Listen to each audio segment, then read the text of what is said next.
네, 소개받은 최동선 소장이고요. 뭐 그동안 QEM 설명회 하면서 많이 좀 저 낯익은 분도 계실 거고 유튜브 촬영한 거 보신 분들도 계실 거고요.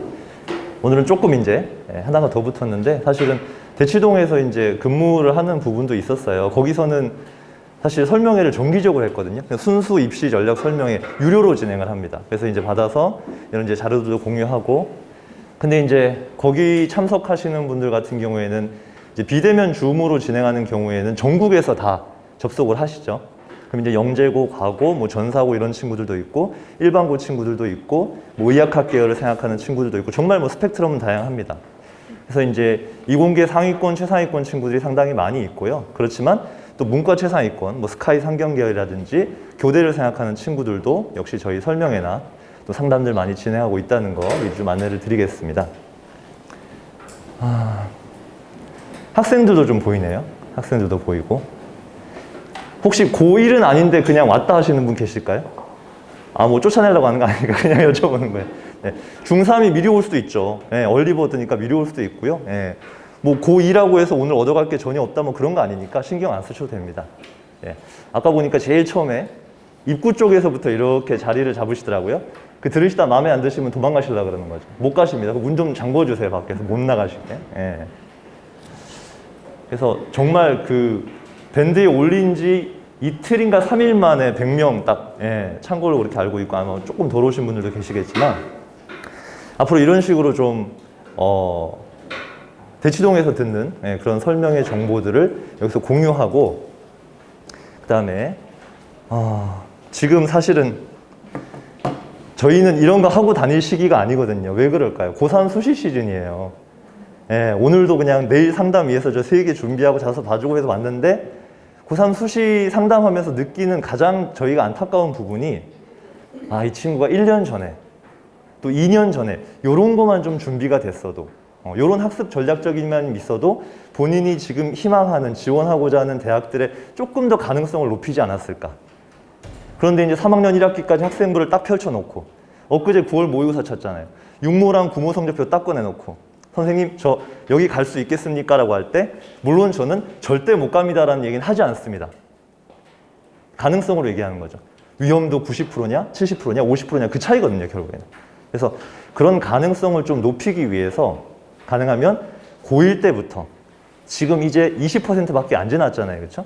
그리고 시기적으로는 한 학기가 지난 거기 때문에 20%지만 실제로 나중에 3학년 다 돼서 그걸 펼쳐보면 1학년 1학기 때 어떤 시행착오나 안타까웠던 부분들은 정말 별거 아니구나라는 걸 느끼게 됩니다. 단 어떤 친구들에 한해서 지금 뭔가 문제를 파악하고 변화를 실천하는 친구들에 한해서 1학년 1학기는 별게 아닌 게 될 수 있다는 거죠. 오늘 그런 얘기들을 좀 해드리도록 하겠습니다. 네, 뭐 이제 발표 자료 이제 참고하시면 될 것 같고요. 이런 주제로 좀 가고, 아까 전에 좀 일찍 오신 분들은 이거 뭐 하는 거지? 저 사람들 뭐 하는 거지? 잠깐 이제 궁금해 하셨을 수 있는데 마지막에 그 부분도 좀 소개를 드리도록 하겠습니다. 네, 그래서 요거 가입해 주시면, 지금 또 말씀드릴 게 사실 마칠 때쯤에 보통 설명회 가면 질문 있으신 분 질문해 주세요 그럴 때 거의 질문을 안 하시죠. 이유가 뭘까요? 부끄럽잖아요. 그리고 우리 아이의 어떤 프라이빗한 내용이 담길 수도 있기 때문에, 그래서 밴드 채팅으로 저한테 이렇게 이따가 제가 확인을 할 겁니다. 그래서 거기에 질문을 미리미리 남겨주셔도 돼요. 순차적으로 해서 오늘 뭐 다 안 된다라고 하면은 정말 많은 분들한테 답변을 드려야 될 질문 같은 거 우선적으로 선별해서 답변을 다 드리도록 할 테니까 전혀 부끄러워하지 마시고 궁금한 거 밴드 채팅창에 올려주시면 제가 이따 답변을 드리도록 하겠습니다. 초성 퀴즈. 거기 근데 참 거기에 답이 있나요? 거기에 답이 있으면 안 되는데. 요즘 애들도 이제 많이 쓰는 표현이죠. 시험을 2번 쳤고, 지필고사 2번 쳤고, 뭐 모의고사 6월 달에 쳤을 거고, 그 결과가 나오면 애들에 따라서 이제,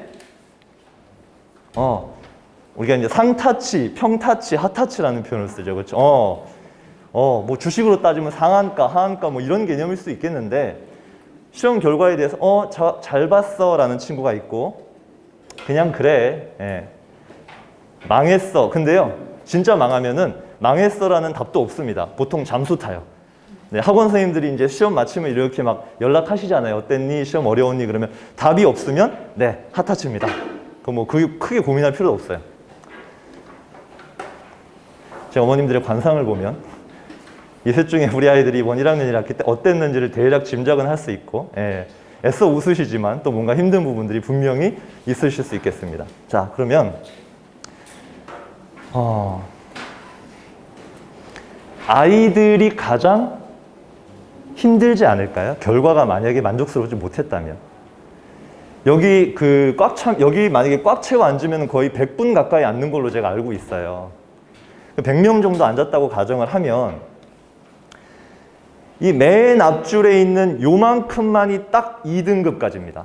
1등급도 아니에요. 여기가 100명이라고 하면 이 맨 앞줄에 앉은 친구들까지만 2등급 11%입니다. 근데 옆집 애들은 1등급 받고 너는 지금 뭐 3등급 받아와서 밥 차려달라고 하니 이러면 지금 이 상황을 보셔야 돼요.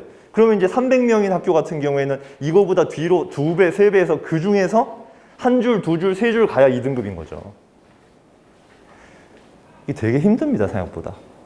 그리고 언제가 가장 힘드느냐? 1학년 1학년 2학기가 가장 내신 따위가 힘들어요. 왜 그럴까요? 모든 아이들이 내신에만 올인하기 때문이죠. 1학년 때 누가 정시 생각하고 누가 논술 생각해요? 안 하잖아요. 그러다가 이제 지난주에 정시 설명회를 저희가 했지만 2학년 대상으로 3학년 대상으로 했지만 이제 이게 분화가 되기 시작합니다. 가능성을 보기 시작하는 거죠. 그래서 자, 우리가 요번에 1학년 1학기를 딱 지나서 물론 학생부를 보실 수는 없어요. 아직까지 나이스에 안 뜹니다. 1년이 지나셔야 보실 수 있는데 우리 아이가 더 잘할 수도 있어요. 자, 1학년 때 1학기 때 국어, 수학, 영어, 사회, 과학 봤을 거고 뭐 한국사나 기술과정 같은 거 플러스 알파 맞겠죠. 자, 그 다음에 학생부에서 어떤 동아리에 내가 가입을 하려고 했는데 면접이 떨어졌어, 실패했어. 동아리 가입부터 뭔가 패배감을 안고 시작한 친구들이 있을 수도 있어요. 또는 학급 임원, 뭐 반장 손들었는데 부반장, 반장 다 떨어져갖고 나는 뭐 지금 환경 도우미나 하고 있다 이러면서 막 신세 한탄하는 친구도 있을 수 있고. 세특 이번에 학기 마치면서 선생님들이 뭐 써오라 그러는데 뭘 써가야 될지도 모르겠고 아직까지 진로도 나는 안 정했는데 수학, 과학 잘해야 되는 건 알겠는데 성적이 별로고 막 이런 고민들에 빠지는 상황이 벌어질 수 있죠.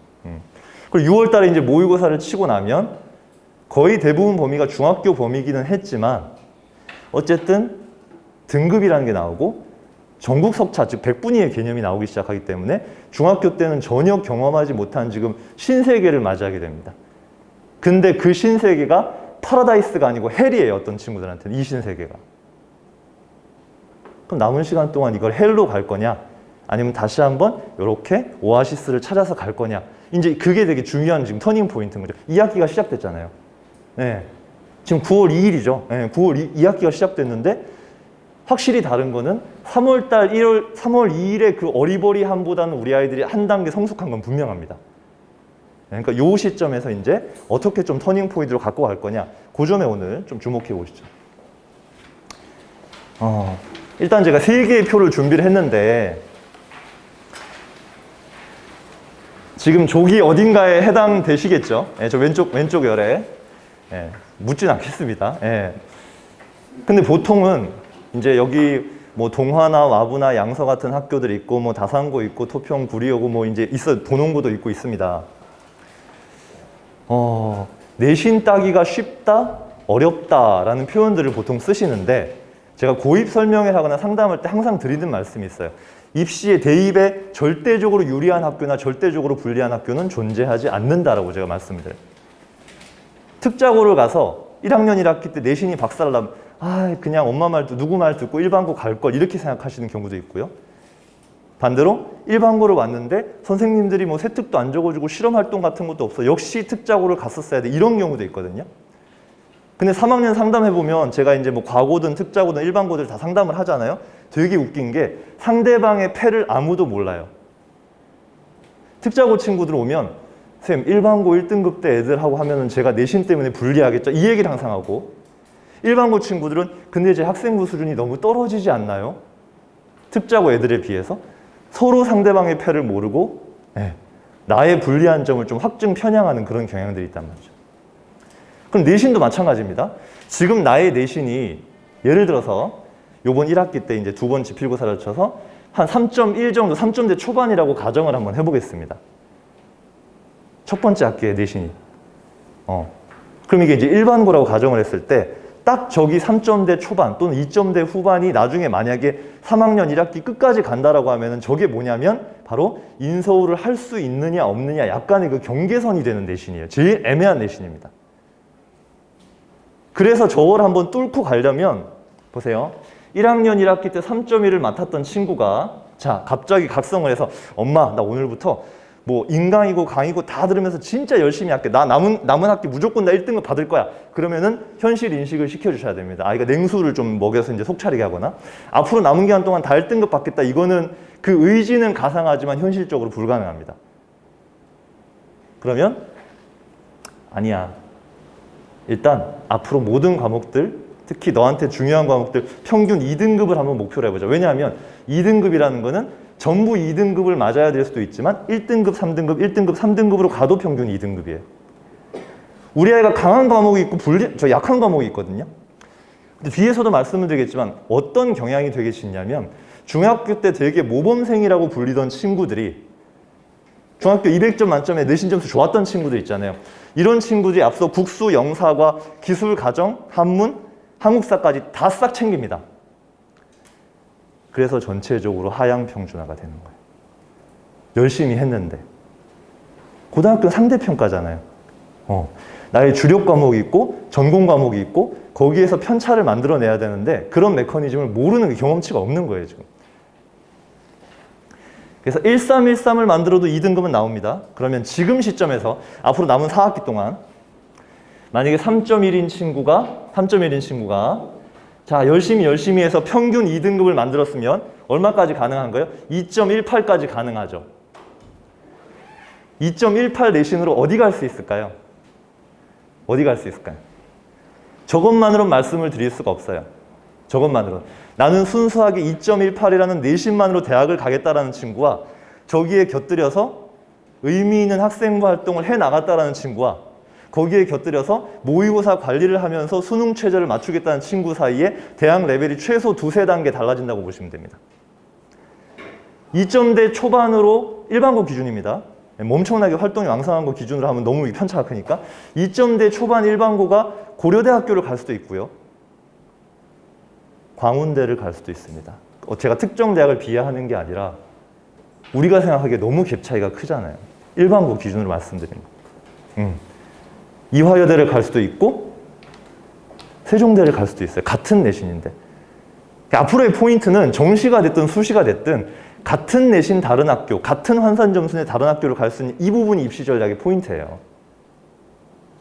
자, 그래서 2점대 초반이면 여전히 우리가 상위권대에서 노려볼 만한 기회들을 포착할 수 있다. 일단 이것까지만 말씀을 드리겠습니다. 단 이거는 1학년 1학기이기 때문에 가능한 거예요. 만약에 자, 남은 2학기도 유유자적 친구들과 우정을 쌓으면서 엄마 아빠의 심경을 긁으면서 나머지 1년을 보냈다고 치겠습니다. 그래서 만약에 3.1이 됐어. 1년 후에도 3.1이에요. 그러면 나머지 3학기 동안 각성을 해서 열심히 평균 2등급을 만들면 2.37, 2.4. 저것도 나쁘지 않네요. 나쁘지 않는데 자, 저기서부터 2점대 중반이 되면서부터요. 2점대 중반이 되면서부터 일반고 기준으로 현실적으로 건동, 홍숙 라인도 힘들어집니다. 왜냐하면 내신 구조가 이렇게 그 균등하게 나눠지는 게 아니라 이렇게 다이아몬드로 나눠지고 이제 1, 2, 3, 4, 5등급이잖아요. 밑으로 소수점 0.1, 0.2, 0.3 갈수록 거기 옆에 볼륨이 커져요. 경쟁자들이 늘어나요. 상위권 모집 인원은 제한되어 있는데. 그래서 2.1, 2.2랑 2.4, 2.5, 2.6이랑 지원대학 라인이 달라집니다. 제가 지금 고3 수시 맨날 그 라인 잡아준 게 그거예요. 근데 아이들은 되게 아쉬워해서 항상 2점대 중반 애들이 하는 게 제 눈치를 보면서 제가 이제 예를 들어서 여기는 좀 위험할 수 있지만 일단 건동에서 한번 소신으로 지원해보자. 분명히 제가 소신으로 지원해보자 얘기했음에도 불구하고 제 눈치를 보면서 선생님 혹시 다른 대학은 없을까요? 대한민국에 대학이 그렇게 많지가 않아요, 생각보다. 그럼 그 친구의 눈빛은, 그 어머니의 눈빛은 뭐냐면 그 중앙대, 경희대나 서성안에는 쓸 데가 없을까요? 라고 물으시는 거예요, 저한테. 아니, 제 허락받고 지원할 필요는 없죠. 단 저는 가능성이 낮은 카드를 한번 해보시라고 그 6개의 소중한 카드를 무조건 희망 회로를 돌릴 수는 없으니까. 그래서 그때 그렇게 상담하시는 분과 뭔가 딜을 하면서 내 소원을 들어줘가 아니라 지금부터 뭔가 그때 당당하게 가능할까요? 라고 할 수 있는 준비를 지금부터 하시자는 얘기죠. 자, 근데 심지어 이때는 그나마 다행이죠. 이제 2학년 1학기까지 갔는데도 여전히 선택 과목 다 됐고 이런 상황인데도 정신을 못 차리고 있다. 엄마 수원이 너무 어려워. 삼각함수 진짜 짜증나 죽겠어. 막 이런 상황이 벌어지고 있다. 그러면 3.1인 친구가 자, 3.1인 친구가 네, 아까 2점대 초반을 1학년 1학기 때 만들려면 평균 2등급이면 됐잖아요. 자, 3.1인 친구가 2점대 초반 만들려면 다 1등급 받아야 됩니다. 남은 계약도. 상황이 달라져요, 이게. 점점 힘들어지는 거죠. 그렇죠? 그래서 이런 부분들의 자, 요런 표를 통해서 가능성과 가능성과 앞으로 더 힘들어질 수 있다는 걸 같이 좀 판단하셔야 돼요. 이거는 제가 걱정시켜 드리려고 보여드린 게 아니라 아직은 1학년 1학기이기 때문에 충분히 역전할 수 있다. 그리고 그런 사례들도 조금 이따 말씀을 드릴 겁니다. 이 친구인데 자, 보시면 실제 상담 사례인데 이제 개인정보가 있기 때문에 이렇게 갖고 왔어요. 1학년 1학기 때 내신 한번 보실래요? 그냥 과목별로도 한번 보셔야 돼요. 과목별로도. 국어, 수학, 영어. 아, 사회는 좀 괜찮은 친구구나. 2.3. 2.3. 자, 근데 이 친구가 소속된 학교가 일반고는 아니에요. 여기서 아시는 동네 잘 아는 학교일 거예요. 예, 이응, 시읒으로 시작한 학교예요. 저기 저 공기 좋은 데 있는 데 있잖아요. 거기, 예, 어딘지 아실 거예요. 네, 일반고 아닙니다. 그러면 2.3도 사실은 나쁜 거 아니죠. 근데 뒤집어 생각해보면 얼마나 경쟁이 치열한 학교일까라는 걸 생각해 보실게요. 2점대 초반으로 일단 선방은 했는데 본인은 마음에 안 들죠. 자, 1학년 2학기 열심히 했습니다. 오, 조금씩 등급을 올렸고 1.8. 오, 이제 뭔가 자신감을 가지겠죠? 근데 2학년 1학기 때 이제 선택 과목 들어오고 소인수 과목 나오고 그다음에 수원 같은 거 수학 같은 거 심화되면서 국어는 1을 찍었는데 나머지 과목들에서 오히려 뒤처지면서 다시 도돌이표처럼 돌아왔어요. 근데 이 친구가 딱 2학년 1학기까지 공부를 하더니 제가 색깔 다르게 했죠. 자신의 공부, 그러니까 무조건 열심히가 아니라 내 공부 방법이 뭐가 잘못됐는가 분석하는 시간을 가졌다고 해요. 제가 인터뷰를 해보니까. 그러고 나서 어떤 게 잘못됐는지 깨달아서 그전에 이런 거예요. 그냥 막연하게 문제를 풀었다는 거예요. 열심히는 했는데 개념 같은 이해를 다진 게 아니라 그냥 막연히 풀었다는 거죠. 열심히 했으니까 그걸로 이제 믿고 갔는데 이 정도 결과가 났다. 근데 2학년 2학기 때부터 보시면 완전히 과목별로 스타일이 달라졌죠. 색깔이 완전 달라졌죠. 1.2, 3학년 1학기 때 전부 일찍 끝났어요. 그 학교에서. 근데 이런 경우들이 정말 희귀한 경우 아닙니까? 생각보다 많습니다. 아까 제가 말씀드렸잖아요. 1학년 때 내신 경쟁이 제일 치열하다고 말씀을 드렸죠, 제가. 딱 2학년 2학기 때 이 친구가 공부 방법에 대한 변화를 가져온 것과 동시에 다른 친구들은 정시나 논술로 분화되기 시작해서 상대적으로 경쟁이 완화된 틈을 노린 거죠. 준비가 되어 있었기 때문에. 그래서 상승 효과가 난 거예요, 여기서. 그래서 최종 내신은 1.73, 1.7 정도까지 마무리했어요. 서울대, 연대부터 쓸 거예요. 일반고 아니기 때문에. 이런 케이스 되게 많습니다. 네. 그러니까 2학년 2학기 때부터 뭔가 상승 반전하는 친구들의 공통점이 나름대로 여기서 시행착오를 겪고 어려움을 겪으면서 그래도 견뎌요. 그 잘못된 점들 개선하기 위해서 노력을 해요. 그래서 결론은 지금 결과적으로 분명히 전체 내신이 아쉬운 친구도 있을 거고 과목별 내신이 아쉬운 친구도 있을 거잖아요. 이거는 잘했는데 너는 지금 이과 가려면 수학이 제일 중요한데 왜 이러고 있어? 과학이 중요한데. 그러면 도대체 뭐가 문제인가? 원인은 되게 많거든요. 학습의 절대량이 적었다라고 하면 그거는 가장 쉽습니다. 그건 문제가 없어요. 그냥 공부 안 해서 결과가 안 나온 거는요. 정말 빠르게 올릴 수도 있습니다. 그런데 공부를 분명히 열심히 했고 학원을 다 돌렸는데 성적이 안 나온다? 이거는 그 문제의 어떤 실타래를 뽑아내지 못하면 2학기 때도 변화가 없어요. 그러면서 아이는 점점 디프레스 될 가능성이 높은 거지.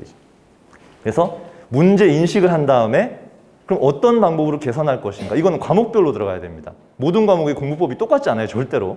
그 다음에 그렇다면 이제부터 학습 계획표부터 또는 학습하는 교재부터 또는 학습하는 선생님부터 바꿀 게 있다면 바꿀 계획을 세우고 실천하고 이제 모니터링을 하는 이런 학습 전략이 일단 기본적으로 되면 1학년 2학기 때부터도 반전의 씨앗을 만들고 2학년 1학기, 2학년 2학기 때부터 본격적으로 상승 추세로 갈 수 있다는 거 일단 학습과 관련돼서 좀 말씀을 드리겠습니다. 자, 그래서 경쟁이 치열한 학교에서는요 1학년 1학기 중간고사만 끝났는데 자퇴하는 아이들이 나옵니다. 전학을 가거나 검정고시를 치겠다거나 이런 친구들이 나타나요. 물론 그 개인의 선택은 존중하지만 저는 입시적으로 봤을 때 참 너무 확률 낮은 게임을 하는구나. 시점상, 타이밍상. 여기 이제 3살에는 나중에 최종적으로 우리가 대학을 갈 때 반드시 학종으로 가야 된다, 반드시 교과로 가야 된다는 법은 없습니다. 본인의 상황에 맞게 가장 유리한 전형으로 가능성 높은 걸로 가면 되거든요. 또 입시 전형 모집 인원이나 방식이 다 달라지기 때문에 그거 맞춰서 준비를 하면 돼요. 단 여기는 정시로 합격한 친구, 논술로 합격한 친구, 최종적으로 논술로 합격한 친구의 사례지만 이 친구들의 공통점이 있어요. 제가 왜 공부에도 관성의 법칙이 작용한다고 했냐면 자, 나는 1학년 때 내신을 망쳤으니까 학생부나 수시 전형은 어차피 난 안 돼라고 생각하는 순간 난 정시로 갈 거니까 내신 대비 안 할게라고 생각하는 순간 거기서 에너지 공급이 중단됩니다. 학습 의지라는 에너지 공급이 중단되면서 속력이 점점점 느려지겠죠? 아시다시피 마라톤 경주하는데 중간에 속력을 약간 줄일 수는 있지만 쉬어버리면 다시 복구가 안 되잖아요. 똑같습니다. 그래서 이제 상문고라는 그 내신 따기 되게 힘든 학교, 강남에 있는 학교에서 서울대 의예과를 결국 정시로 붙은 친구가 있는데 이 친구 1학년 때 3등급 때였어요. 2학년 때 2등급 때를 올렸고 마지막 3학년 1.2로 마무리하면서 그 친구가 한 말이 어차피 수능 대비를 해야 되는데 내신 과목에서 수능이랑 겹치는 과목들 있지 않습니까? 문학, 독서, 수원, 수투, 영원, 영투, 그 다음에 탐구 과목들 2개. 어차피 공부해야 되는 거 나는 내신에서 최대한 거기서 백그라운드 찾기 위해서 2학년 때도 내신 포기하지 않고 노력했다. 그럼 거기서 내신 자체가 올랐다는 거에 결과 자체에 너무 연연할 필요가 없는 거예요. 내가 그렇게 성적을 올린 경험이 있는 친구들은 정시에서도 자신감을 갖습니다. 왜? 하니까 오르더라는 건 나름대로 요령이 생겼거든요. 근데 내신을 버린 친구들은 그런 경험을 안 해보고 그냥 부담 없이 모의고사만 계속 쳐나가는 거예요. 모의고사랑 실제랑 결과는 상당히 많이 달라질 수 있습니다. 심지어 고3들이 3월, 4월, 6월, 7월, 9월 이렇게 모의고사를 보거든요. 6월과 9월 모의고사는 평가, 수능 내는 데서 내는 시험이고 반수생과 재수생이 들어옵니다. 3월, 4월, 7월은 교육청에서 문제은행식으로 내는 거고 전국의 재학생들끼리 그냥 치는 겁니다. 결과가 완전히 다릅니다. 딴 사람이 친 시험 같아요, 진짜로. 네. 그래서 나중에 정시로 대학을 가는 것도 전혀 문제가 없지만 확실한 건 학습 전략의 면에 있어서 미리 내신을 포기하거나 적당히 그냥 이거는 그냥 학교에서 혼나지 않을 정도로 하겠다 이런 생각이면 관성의 법칙이 끊어진다 이렇게 생각하시면 될 것 같아요. 논술로 의대 붙은 친구도 휘문고라는 정말 내신 따기 힘든 학교에서 이렇게 노력을 했고 이 마지막 친구는 작년에 이제 중앙대 광고공학과로 논술로 붙은 친구인데 1학년 때 4등급 때 했어요, 동아고에서. 얼마나 좌절했겠습니까? 근데 내신이랑 학생부 활동조차 놓지 않고 진짜 열심히 했어요. 그 3학년 때 최종 2점, 아까 제가 시뮬레이션 보여드렸지만 1학년 때 4등급 때인데 2.8 만들기가 얼마나 힘듭니까? 정말 힘들거든요. 만들었어요. 만들었는데 다시 한번 말씀드리면 2점대 후반이면은 학생부 전형으로 지원할 만한 대학이 한정적이에요. 한정적이라기보다 본인 그 마음에 안 들죠. 근데 이제 모의고사 베이스가 있고 본인은 소신 지원해서 나는 정시도 있으니까 해보겠다. 단 논술 전형에서 제가 왜 이 친구 중앙대 논술 전형을 추천을 했냐면 딱 하나만 썼어요. 논술 여러 개 6논술 쓴 애가 아니에요. 학종 쓰고 논술 이거 하나 썼거든요. 근데 왜 성공했냐면 첫 번째, 너는 상당히 까다로운 중앙대 논술 최저를 맞출 수 있다. 첫 번째. 두 번째, 인문 논술에서 성공하려면 수능, 국어, 비문학이랑 사탐에서 사문생륜이 되는 친구가 그 제시문이 겹치기 때문에 대단히 유리해집니다. 글씨는 괜찮게 썼어요. 근데 글은 엄청 잘 쓰는 애냐? 제가 자소서 봐줬는데 그거는 노코멘트 하겠습니다. 글발로 붙은 게 아니에요. 육모 이후에 천천히 준비했어요. 무슨 1학년 때부터 2학년 때부터 논술 준비한 애가 아니에요, 이 친구. 그래서 심지어 논술 전형으로 대학을 가려고 해도 여러 가지 복합적인 시그널을 보고 추천을 받았을 때 가능성이 상당히 높아진다는 거. 그냥 던지는 게 아닙니다. 육노술 던지는 게. 이런 부분들을 인식하시면서 내신에 대한 끈을 절대 놓으면 안 됩니다. 정시로 가더라도. 그래서 방금 말씀드린 대로 자, 이제 선택 과목 문제가 있는데 지금 이제 선택 과목 2학년 들어서 이제 2학기 들어서요. 1학기 때는 이제 수요 조사 정도 했다가 이제 신청하는 기간들일 겁니다. 이제 슬슬 학교에서 이제 정해 와 이렇게 나올 거예요. 자, 그럼 선택 과목이 왜 중요한가요? 두 가지 관점에서 말씀을 드릴게요. 첫 번째, 당연히 학종 때문에 중요하죠. 진로 때문에 중요한 거 맞습니다. 두 번째, 아까 말씀드린 혹시 정시로 가게 된다면 내가 수능에서 응시하게 될 영역 위주로 본인의 내신에서의 학습 비중을 선택과 집중을 할 때 가능성이 높아지기 때문에 아무거나 친구 따라 또는 인원 많다고 선택하면 안 된다는 거예요. 제가 제일 안타까운 사례가 경제나 경영, 내신이 괜찮거든요. 내신이 괜찮은 친구가 경제나 경영 쪽을 넣겠다라고 하는데 사탐에서 경제 과목을 선택을 안 한 거예요. 요즘 대부분의 일반고에서도 경제 과목이 다 개설이 되거든요. 예전하고는 다르게. 대학도 안다는 얘기죠, 그거를. 근데 경제 과목은 경제 과목은 이수를 안 해놓고 3학년 때 가면 진로 선택 과목 중에 경제 수학이라는 게 있습니다.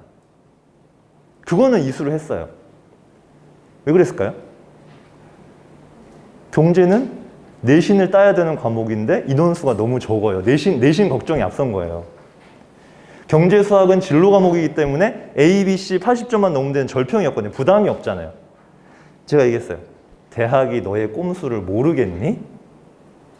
분명히 모든 유수야 대학 학종 가이드에 보면 대학이 보는 전공적 합성의 첫째 요소가 진로나 전공과 관련된 교과목을 얼마나 충분히 이수했는가부터 시작을 합니다. 동아리, 경제 동아리 들은 일을 보는 게 아니에요. 절대 아닙니다. 근데 애들은 동아리만 묵쓴 거죠. 독서에만 묵쓴 거고. 그거는 부수적인 거예요. 자동차로 따지면 썬루프 같은 겁니다. 부수적인 거예요. 경제를 지원하고 경영을 지원한다는 친구가, 통계를 지원한다는 친구가 경제를 이수를 안 하고 확통을 이수 안 했다 그러면 일단 하나 접고 들어가는 거죠, 그거는. 그리고 과목의 위계라는 게 있거든요. 무슨 얘기냐면 경제라는 과목을 듣지 않고 경제 수학을 한다는 것 자체가 순서가 바뀌었다는 거예요. 기본적인 경제 현상이나 경제 지표나 어떤 그 미시경제, 거시경제의 기본적인 현상조차 경험하지 않은 친구가 경제 수학 가서 곡선 그래프 놓고 그거에 최적점 수요 공급 곡선을 논하는 게 말이 안 되잖아요. 어불성설이죠. 그러니까 경제 수학을 이수한 거에 가치조차 떨어지는 거예요. 그래서 그런 과목의 위계가 대단히 중요하다는 거. 그런 것들을 감안해서 이제 선택을 하시면 좋은데, 자, 우리가 이제 탐구 과목에서 선택의 고민에 빠지시겠죠? 기하도 있고 사회문제 탐구도 있고 3개만 선택하래. 사탐과 탐 중에 3개만 선택하래. 네, 저기 심화국어, 심화수학 같은 과목도 보이시죠? 3학년 때. 네. 자, 그런데 이런 상황도 벌어집니다. 보시면 이 학교가 그래요.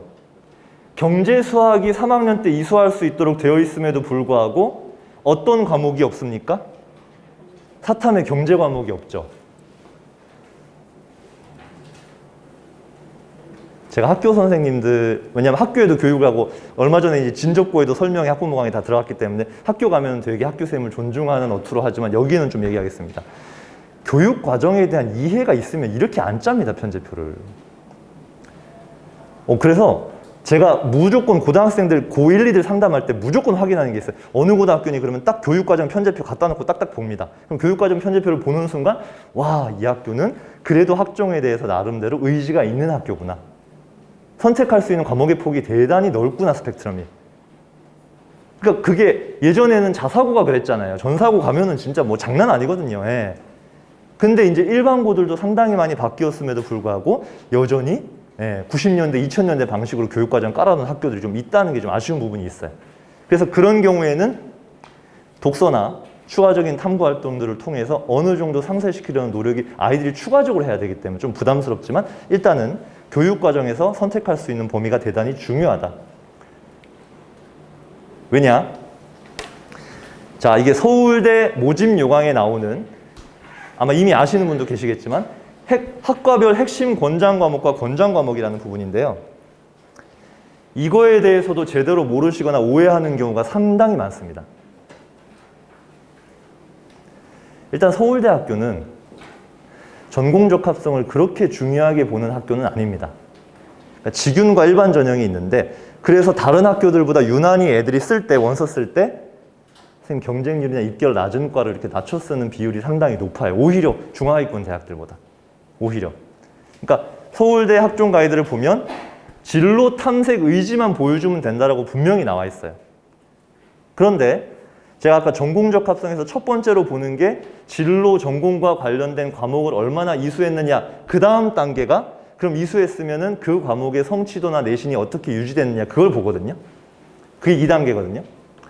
자, 그럼 보시면 서울대 사회과학대학은 핵심 권장 과목이 없네?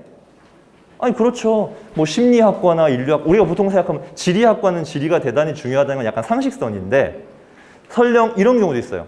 이과 친구가 지리학과에 지원한다라고 하면 지리 과목을 이수하지 않았다 하더라도 지구과학이나 기하 같은 과목에서 뭔가 GIS, 지리정보 시스템이나 통계랑 연계해서 그런 활동도 있으면 이런 건 크게 중요하지 않게 본다는 얘기거든요. 이런 경우. 지리는 이과, 문과 융합적인 학과이기 때문에. 자, 근데 특이한 거 보이시나요? 경제학부인데 미적분과 확통을 권장했으면 하고 있어요. 미적분은 우리가 이과 과목으로 알고 있잖아요. 근데 작년에 인천고등학교에서 서울대 경제학과 붙은 친구가 미적이랑 기하를 이수를 했습니다. 미적 2등급을 받았는데 서울대 경제를 붙었어요. 되게 서울대는 중요하게 본다는 얘기거든요. 이게. 다른 경쟁자를 해오고. 자, 이과 쪽 보실 때 보시면 자, 공대 쪽 한번 보시죠. 정말 많이 오해하시는 학과 중에 하나가 화생공이라고 불리는 학과입니다. 화생공이거든요. 그러면 화학생명공학부니까 어떤 애가 이제 상담을 와서 딱 학생부를 보면 물리가 이수가 안 돼 있어요. 화학하고 생명이 이수가 돼 있어요. 의대 가려고 했던 애야, 처음에. 내신이 떨어졌겠죠. 그래서 쌤, 의대는 이제 힘들 것 같으니까 대신에 좀 낮춰갖고요. 제가 화생공 한번 지원하면 어떨까요? 라고 딱 깠는데 물리는 이수도 안 돼 있고 미적분 내신이 안 좋아요. 그러면 어떻게 될까요? 탈락. 화생공은 화학과 생명이 메인이 아니에요. 네. 미적분하고 물리가 메인입니다. 늘 제가 얘기하는 건데 이게 제 생각이 아니라 대학이 그렇게 바라보고 있다는 거거든요. 저거는 공정을 설계하는 부분이기 때문에 유체역학이나 연력학에 대한 이해, 그 다음에 미적분을 통해서 최적화 시스템, 가장 효율적인 수율을 높일 수 있는 방법이 이해가 안 되면 공정 설계가 안 돼요. 공정을 설계해놓고 그 파이프에 화학물질과 미생물을 넣기 때문에 화학생명공학부라고 붙였을 뿐입니다. 네, 완전히 다른 관점이에요. 그러니까 활동도 거기에 맞춰서 해야 된다는 얘기지. 그래서 화학과랑 생명공학과는 완전히 다릅니다. 저쪽 라인은. 그런 식으로 보셔야 되고, 각 과별로 이렇게 추천하는 과목들이 있기 때문에 적어도 저런 계열의 과목들을 선택한 다음에 저기서 성취도를 올려줘야 된다. 그런데 투 과목은 진로 선택 과목이라서 아이들이 부담 없이 생각하다가 78점, 79점으로 B를 맞는 경우의 데미지가 상당히 크다 보시면 돼요. 왜요? 보통 A 비율이 일반고에서 선생님이 상식적인 선생님이라면 한 20%, 30%대는 A를 주시거든요. 거기 못 들어가면 얘는 4등급 받은 거잖아요. 그렇지 않나요? 내신 부담 없으려고 갔는데 23%가 3등급이니까 25에서 30% A를 주는 진로 과목에서 그 B를 받아버리면 얘는 4, 5등급이에요. 근데 그게 전문 과목이야. 그 힘들어지는 거죠. 그래서 그런 부분들도 우리가 진로 과목에서 너무 방심하면 안 되겠다. 네, 뭐 이런 것들이 이제 이렇게 있고 나와 있고요. 의외로 보시면 약학계열 같은 경우에도 이제 화투, 생투 중요한데 수학도 되게 중요하다. 그래서 아마 여기 계신 분들 중에 선택 과목에서 가장 고민할 수 있는 과목 중에 하나가 이과인데 확통을 해야 되냐 말아야 되냐가 되게 고민 포인트신 분이 있을 것 같아요. 그럼 확통을 결정하는 게 문제는 3학년 때 확통이 박혀 있으면 내년에 고민하시면 되거든요. 어떻게? 내년 2학년 1학기까지 아까처럼 내신 보고 우리 아이는 끝까지 학종으로 가야겠다. 그러면 확통을 선택하는 걸 긍정적으로 생각할 수가 있는데 어차피 정시로 가야 될 것 같다 그러면 수능에서 확통을 응시 안 할 거니까 빼고 미적분에 올인하는 게 훨씬 효율적 선택이죠. 근데 문제는 2학년 때 확통이 깔려있는 학교도 가끔 있다는 거. 근데 학생부 종합전형을 생각하거나 특히 의외로 생명공학이나 생명과학 쪽 생각하는데 통계를 싫어하면요 안 됩니다. 생물통계학이나 생명시스템학과라는 부분 때문에요. 그러니까 이제 생명공학과에 가면 현미경으로 세포 분열만 이렇게 관찰하는 게 아니고 그런 결과치를 데이터베이스로 이렇게 프로그래밍 해갖고 가는 시스템이 되게 익숙해져야 돼요. 그러니까 통계나 프로그래밍의 어떤 경험들도 생명이나 바이오 쪽에서 되게 유용하게 쓰이는데 애들이 그걸 몰라요. 안 하거나. 그래서 그런 부분들도 정보 과목이나 이런 데서 조금 경험치를 만들어주면 좋겠다. 그래서 아까 말씀드린 대로 대학에서 보는 진로 역량이나 전공 적합성이라는 부분에서는 자, 세부 평가 내용. 요거에 따라서 입사관들이 5점, 4점, 3점 이렇게 체크를 하거든요. 보시면 전공과 관련된 과목을 적절하게 선택했는가. 너 화생공 들어오려고 물원, 물투 이수했구나. 미적분 내신도 2등급까지 받았는 이런 것들 다 본다는 얘기거든요. 두 번째, 전공과 관련된 과목을 이수하기 위해 추가적인 노력을 했는가. 자, 두 번째가 정말 중요합니다. 이거 거기 있으시면 별표 쳐놓으셔도 돼요. 우리가 흔히 경기도에서는 클러스터라고 부르고 온라인 교육과정이라고 부르고 이런 내용들이 있단 말이죠. 생명과학 실험, 화학 실험 이런 거는 학교에서 일반고에서 잘 개설이 안 돼요. 그래서 공동교육과정을 만들어 주거든요. 저는 애들한테 그러니까 그 관련 학과인데 그 실험 과목을 선택할 수 있으면 그거 무조건 선택하러 갑니다. 딱 학생부를 펼쳤을 때 딱 지난 2년간 코로나가 되게 심했잖아요. 비대면 상황이잖아요. 근데 더 웃긴 거 말씀드릴까요? 지방 애들도 제가 비대면으로 다 상담을 하는데 지방 애들은 2년 동안 활동이 왕성해요. 왜? 수도권만큼 비대면 기간이 길지가 않아요. 기숙학교랑 비대면 기간이 짧으니까 야, 니네 지난 2년 동안 이렇게 실험하고 뭐 이런 것도 했다고? 저희는 비대면 별로 안 했는데요. 여기서 이제 학생부 차이가 또 나기 시작해요. 네. 그래서 제가 최근에 상담한 친구들은 단순히 내신만 보면은 원하는 대학이 쉽지 않은 친구들인데 와, 정말 그러니까 탐구 보고서도 필요한데요. 실험과 관련된 그 결과를 갖고 탐구 보고서를 만들고 추가적인 탐구 확장을 한 걸 너무너무 대학에서 좋아한다는 거죠. 그러니까 실험 기회가 우리 학교에 없으면은 공동교육과정 가서라도 하라고. 네. DNA 추출을 하든가 무슨 손은 해부를 하든가 해야 된다는 거예요, 그거를. 그래서 이런 것들 진로에서 중요하다 말씀드리고 싶고요. 네, 성취도 뭐 당연히 중요하고 절대 진로 선택 과목에서 B를 받으면 네, 그 선택한 의미가 없다 이렇게 생각하시면 돼요. 다만 이제 가끔 이런 경우 있었어요. 작년, 재작년인가 인창고 학생을 상담했는데 기하를 B를 받은 거예요. 야, 너 기하 B 받으면 힘든데라고 딱 본 순간 A 비율이 2.5%였어요. 제가 상담한 모든 학생 중에 A 비율이 가장 낮았습니다. 너가 잘못한 게 아니야. 선생님이 잘못한 거 제가 위로를 하긴 했죠. 그래서 이제 그런 특수한 경우가 아니라면 진로 과목도 너무 만만하게 보면 안 되겠다. 그리고 지금 1학년들 무슨 과목 있나요? 유일한 성취도 과목 하나 있죠. 1학년 때 뭐 있나요? 이 정도 아셔야 되는데 어머님들. 1학년 때 듣는 유일한 성취도 과목이 딱 하나 있습니다. 뭘까요? 과학탐구 실험이요. 아니 실험하라고 만들어진 과목에서는 실험에 대한 본인의 느낀 점과 실험 설계와 수행 과정에서 어려웠던 점들이 기록이 돼야 돼요. 왜? 자소서가 없으니까 이제. 자소서가 없잖아요.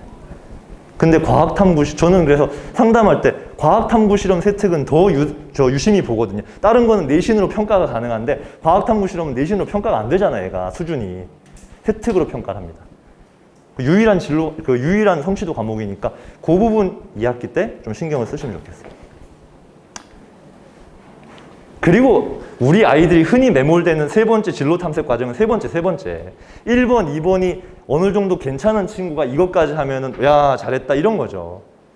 근데 거꾸로 아이들이 3번, 1번, 2번으로 갑니다. 왜 그럴까요? 그러니까 뭐 관련된 독서했다, 영상을 시청했다, 무슨 탐구 보고서를 냈다. 이게 3번이거든요. 아이들은 1, 2, 3번 순서대로 중요한데 정확히 얘기하면 2, 1, 3, 2 순서가 중요한데 3번부터 시작해서 1번으로 갔다가 2번으로 갑니다. 왜요? 공부하기 싫으니까. 그래서 지금은 그래도 많이 나아졌는데요. 예전에 그런 애들이 있었어요. 학원 땡땡이 치고 토요일 날 봉사 8시간 하러 가는 애들이 있었거든요. 제가 이제 수학 가르칠 때 그 애 보고 문자, 너 이딴 식으로 할 거면 학원 관두라고. 대한민국의 어느 대학도 너의 성취도를 봉사활동 많이 했다고 뒤집어주는 평가하는 대학은 아무 데도 없다고. 그 애는 나름대로 본인이 학생부 활동을 챙겼다는 그런 위안을 삼으면서 본인의 성적의 부족함을 위안 삼아서 갔지만 실제 현실은 절대 그걸로 뒤집어지지가 않습니다. 단 뒤집어서 이런 성취도나 진로 선택이 된 친구들이 그런 부가적인 활동을 한다면 그게 이제 시너지가 나는 거죠, 그때. 그러니까 순서가 되게 중요하다는 거, 하지 말라는 게 아니라. 자, 여기서부터는 없을 겁니다. 요게 이제 제가 아까 입시 자료 보내드린다면 거기에 모든 대한민국에 선택할 수 있는 과목들에 대한 정보가 다 나와 있습니다. 그래서 몇 가지만 제가 보고 넘어갈게요, 여기는. 거기 다 있기 때문에. 아까 그 교육과정에도 심화 국어라는 과목이 있었거든요. 혹시 그래서 여기 학생들 중에 국어국문, 국어교육, 문예창작, 신문방송, 우리 미컴이라 그러잖아요, 그렇죠? 미컴 같은 데 갈 친구들, 광고 공부학과 갈 친구들은 심화 국어를 이수하면 좋겠다는 얘기예요. 우리 학교에 선택할 수 있으면. 국문과 애들만 선택하는 게 아니란 얘기죠. 네. 어차피 미컴이나 저기 광고 홍보학과 같은 경우에는 언어로 뭔가 소통하고 언어로 뭔가 표현하는 그런 학문이기 때문에 심화국어 같은 거 선택해주면 좋겠다. 네, 거기 드릴 자료에 다 있습니다. 네. 자, 확통. 보시면 확통이 여기 보세요. 우리가 아유 너 뭐 통계학자 될 거 아니잖아. 아니란 얘기예요. 관련 직업 중에 아까 제가 말씀드렸죠. 임상의학연구원과 신약개발연구원이 들어있습니다. 저기에. 약대 생각하는 친구들은 저는 확통은 필수적으로 했으면 좋겠어요. 교과만 늘 게 아니라면. 네, 이런 부분들이 되게 중요하고 요새 이제 새로 나온 과목들에게 신상 과목 중에 그러니까 이제 어제도 어떤 친구가 그 컴공이나 소프트웨어나 인공지능 쓰고 싶어요 이렇게 얘기했는데 사실 1학년 때 활동은 특별한 게 없었거든요. 항공 운항 쪽으로 그러니까 파일럿 되고 싶은 친구였어요. 그러다가 그냥 꿈이 바뀌었습니다 해서 이제 본인이 보기에 4차 산업에서는 왠지 기계 쪽보다는 전자나 프로그래밍 쪽으로 가야 될 것 같습니다 해서 바꿨대. 근데 본인이 딱 질문하는 거예요. 선생님 근데 1학년 때 제가 항공 운항 쪽으로 건드리는 게 약점이 되진 않을까요? 라고 얘기하길래 아니? 자, 항공 운항 쪽을 생각했다라고 하면 여러분 그거 아시잖아요. 항공기나 선박이나 요즘은 자동차에도 무슨 장치가 있습니까? 오토파일럿이 있어요. 자동 항법 장치가 있어요. 그러면 이제 이제 모든 모빌리티가 인간의 손이 아닌 이런 전자장치나 인공지능 자율주행 기술에 의해서 움직이는 시대가 오고 있잖아요. 자율주행 인공지능. 아, 이쪽이다. 그렇게 생각의 전환해서 같다라고 자소에 표현하면 되지 않을까? 그런 식으로 갈 수 있는 거기 때문에 진로가 바뀐다는 건 큰 문제는 아닙니다. 그 자체가. 이런 과목들. 네. 기하. 이게 이제 수원을 학습한 후 선택 과목은 가능한 과목이다라고 되어 있는데 일단은 경제학과나 경영학과, 환율, 세금 개념 이런 것 부분들이고요. 자, 이런 과목들 이거 되게 많이 있습니다. 대부분의 학교에서 많이 선택할 수 있는 부분이기 때문에 네, 혹시 어문 계열 이런 쪽을 생각한다라고 하면은 선택해주면 좋고요. 자, 이 지리 과목의 관련 학과를 한번 보시면 아까도 말씀드렸지만 지리학과는 문과가 엄밀히 말하면 문과에 가깝지 않고 이과에 더 가깝습니다. 근데 이제 문과로도 뽑는 거죠, 어떻게 보면. 그러니까 한국지리, 세계지리가 사탐 과목이라고 해서 이과는 문과라고 생각하시면 안 돼요. 보시면 도시계획, 조경, 건축, 기상 다 이과잖아요. 네. 이런 쪽을 이수하죠. 그래서 제가 확실히 통합교육과정이 되면서 예전처럼 문과는 이 과목, 이과는 이 과목 줄 세우기가 이제는 아니거든요. 그 사탐 과목 하나 선택할 수도 있어요. 그러면 의대나 보건계열을 생각하는 간호학과나 보건계열 생각하는 친구들한테는 제가 윤리 과목 하나, 물론 내신 부담이 있기는 한데 윤리 과목 하나 정도 이수하는 거 학종에서 도움이 될 거야. 관련된 활동들도 상당히 많이 확장시킬 수 있고 그 다음에 추천하는 게 지리 관련 과목입니다. 저런 과들 있잖아요. 기상이라든지 그 도시공학이나 이런 거 환경공학, 도시공학 관심 있는 친구들 있잖아요. 그러면 지금도 보시면 그 다음 주에 흰남농가 이름도 이상한 놈이 하나 지금 올라오고 있다라고 하는데 요즘 이제 뭐 안전공학과나 도시방재와 관련해서 그런 어떤 지리적인 특성에 따라서 어떻게 방제 시스템, 도시의 어떤 그런 환경 문제들을 해결할 것인가 이런 걸로 연결할 때 지리 과목이 너무 좋거든요. 그래서 이제 한지든 뭐 세지보다 한지 뭐 괜찮은데 이런 것들도 생각할 수 있다. 너무 지역적으로 볼 필요는 없다.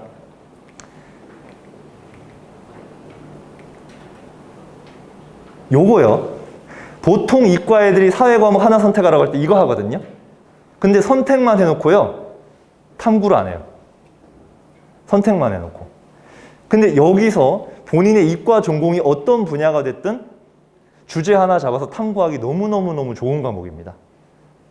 그러니까 우리가 뭐 융합적 인재니 어떠니 뭐 이제 이런 부분들에 대해서 되게 어떻게 학생부를 만들어야 되는가는 이런 선택 과목에서 이미 어느 정도 결정이 되는 거예요. 사문탐을 이과 친구들이 선택을 해놓고 예를 들어서 생명이나 바이오 쪽으로 생각하는 친구들 같은 경우에는 되게 다양하잖아요, 이슈가.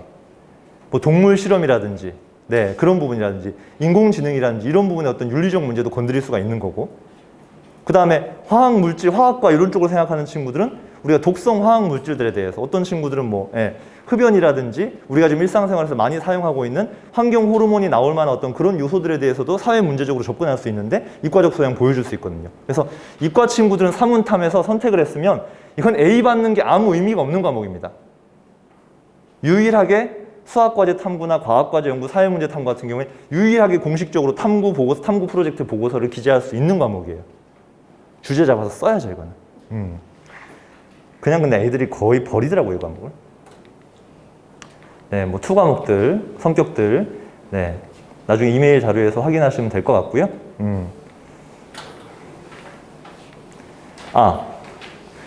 요거는 문과 친구들이 많이 선택하는 과학 과목 중에 하나거든요. 생활과학, 융합과학 같은 거거든요.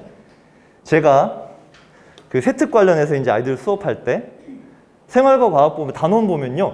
진짜 재밌는 단원 정말 많습니다. 우리 일상생활과 관련된 과학적 요소들이 있고 여기서 연계할 수 있는 탐구 활동이 정말 무궁무진해요. 근데 애들이 목차나 단원조차 안 보는 거죠. 예, 수업 시간에도 그냥 수업을 제대로 하시는지 모르겠는데 그래서 우리가 탐구 활동으로 확장하는 어떤 과목에서 세특을 진로 탐구 활동으로 연계시키고 싶다 그러면 첫 번째 거쳐야 될 관문은요. 논문 검색이 아니고 교과서 목차를 확인하는 겁니다. 교과서 목차만 확인해도 연결할 부분이 나오거든요. 근데 왜 먼 데서 찾는지 모르겠어요. 그러면 이제 여기서 조금 더 집중적으로 파고 들어가면서 이제 추가적인 자료들, 학술 자료를 찾으면 되겠죠, 그때는. 방향은 목차에서 잡으셔도 충분하다. 네. 그래서 그 선택 과목과 관련돼서 정말 뭘 배우는 건지, 이게 내가 지원하고자 하는 학과에서 중요한 건지, 안 중요한 건지 모르시는 경우가 되게 많이 있어서 저는 입시 자료나 이런 것들을 통해서 좀 도움을 받으셨으면 좋겠습니다. 자, 이어서 이제 조금 이제 입시 얘기로 좀 들어가 보면요. 2024, 2025학년도 친구들 그냥 없어진 게 많다, 줄어든 게 많다 이렇게 생각하시면 돼요. 핵심은. 네. 자소서도 이제 올해가 마지막이죠. 과기원들을 빼면. 네, 그래서 이것저것 못하게 하는 게 되게 많기 때문에 압축적으로 가야 되는 부분이 일단 첫 번째 이슈고요. 두 번째는 주요 15개 대학교의 전형별 모집 인원 변화입니다.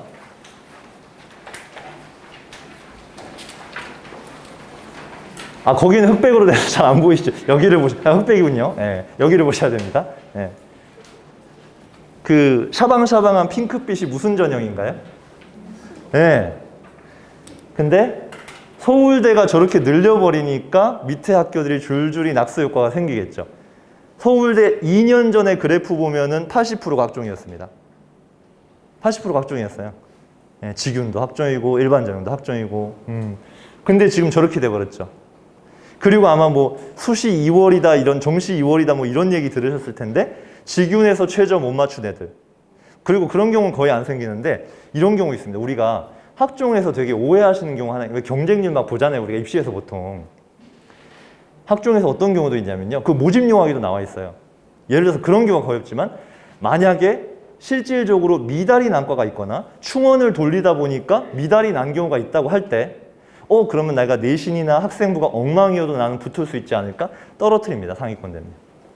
왜요? 정시로 뽑으면 되잖아요. 작년에 연대 추천형이 빵꾸가 한번 났어요. 경쟁률이나 입결이 빵꾸가 난 적이 있거든요. 근데 거기는 뒤에 제시문 면접이 진짜 어려운 구술 면접이기 때문에 그걸 통과하면 붙을 수가 있었는데 그냥 이렇게 서류만 던지는 데서는 정말 말도 안 되는 스펙으로 들이밀면 학종에서는 떨어뜨릴 수도 있습니다. 모집 요건에 나와 있습니다. 현저하게 학업 역량이 부족할 경우 선발하지 않을 수 있음 이렇게 적혀 있어요. 아무튼 이제 그런 부분들도 있다는 거고 지금 정시가 이렇게 늘어나고 있는데 초록색 부분이 학종이잖아요. 적지 않죠. 그러니까 2, 3년 전이 너무 과도하게 많이 뽑았던 거고요. 여전히 상위권 대학에서는 최소 3분의 1에서 서울대는 여전히 3분의 1을 뽑습니다. 가까이를 뽑습니다. 그런데 이제 저기 노란색 부분에 좀 주목을 하셔야 될 거예요. 특히 일반고 친구들은 노란색 부분에 좀 주목을 하셔야 되는데 자, 노란색 부분이 여기 언급된 학생부 교과 전형입니다. 교과 전형. 이거예요.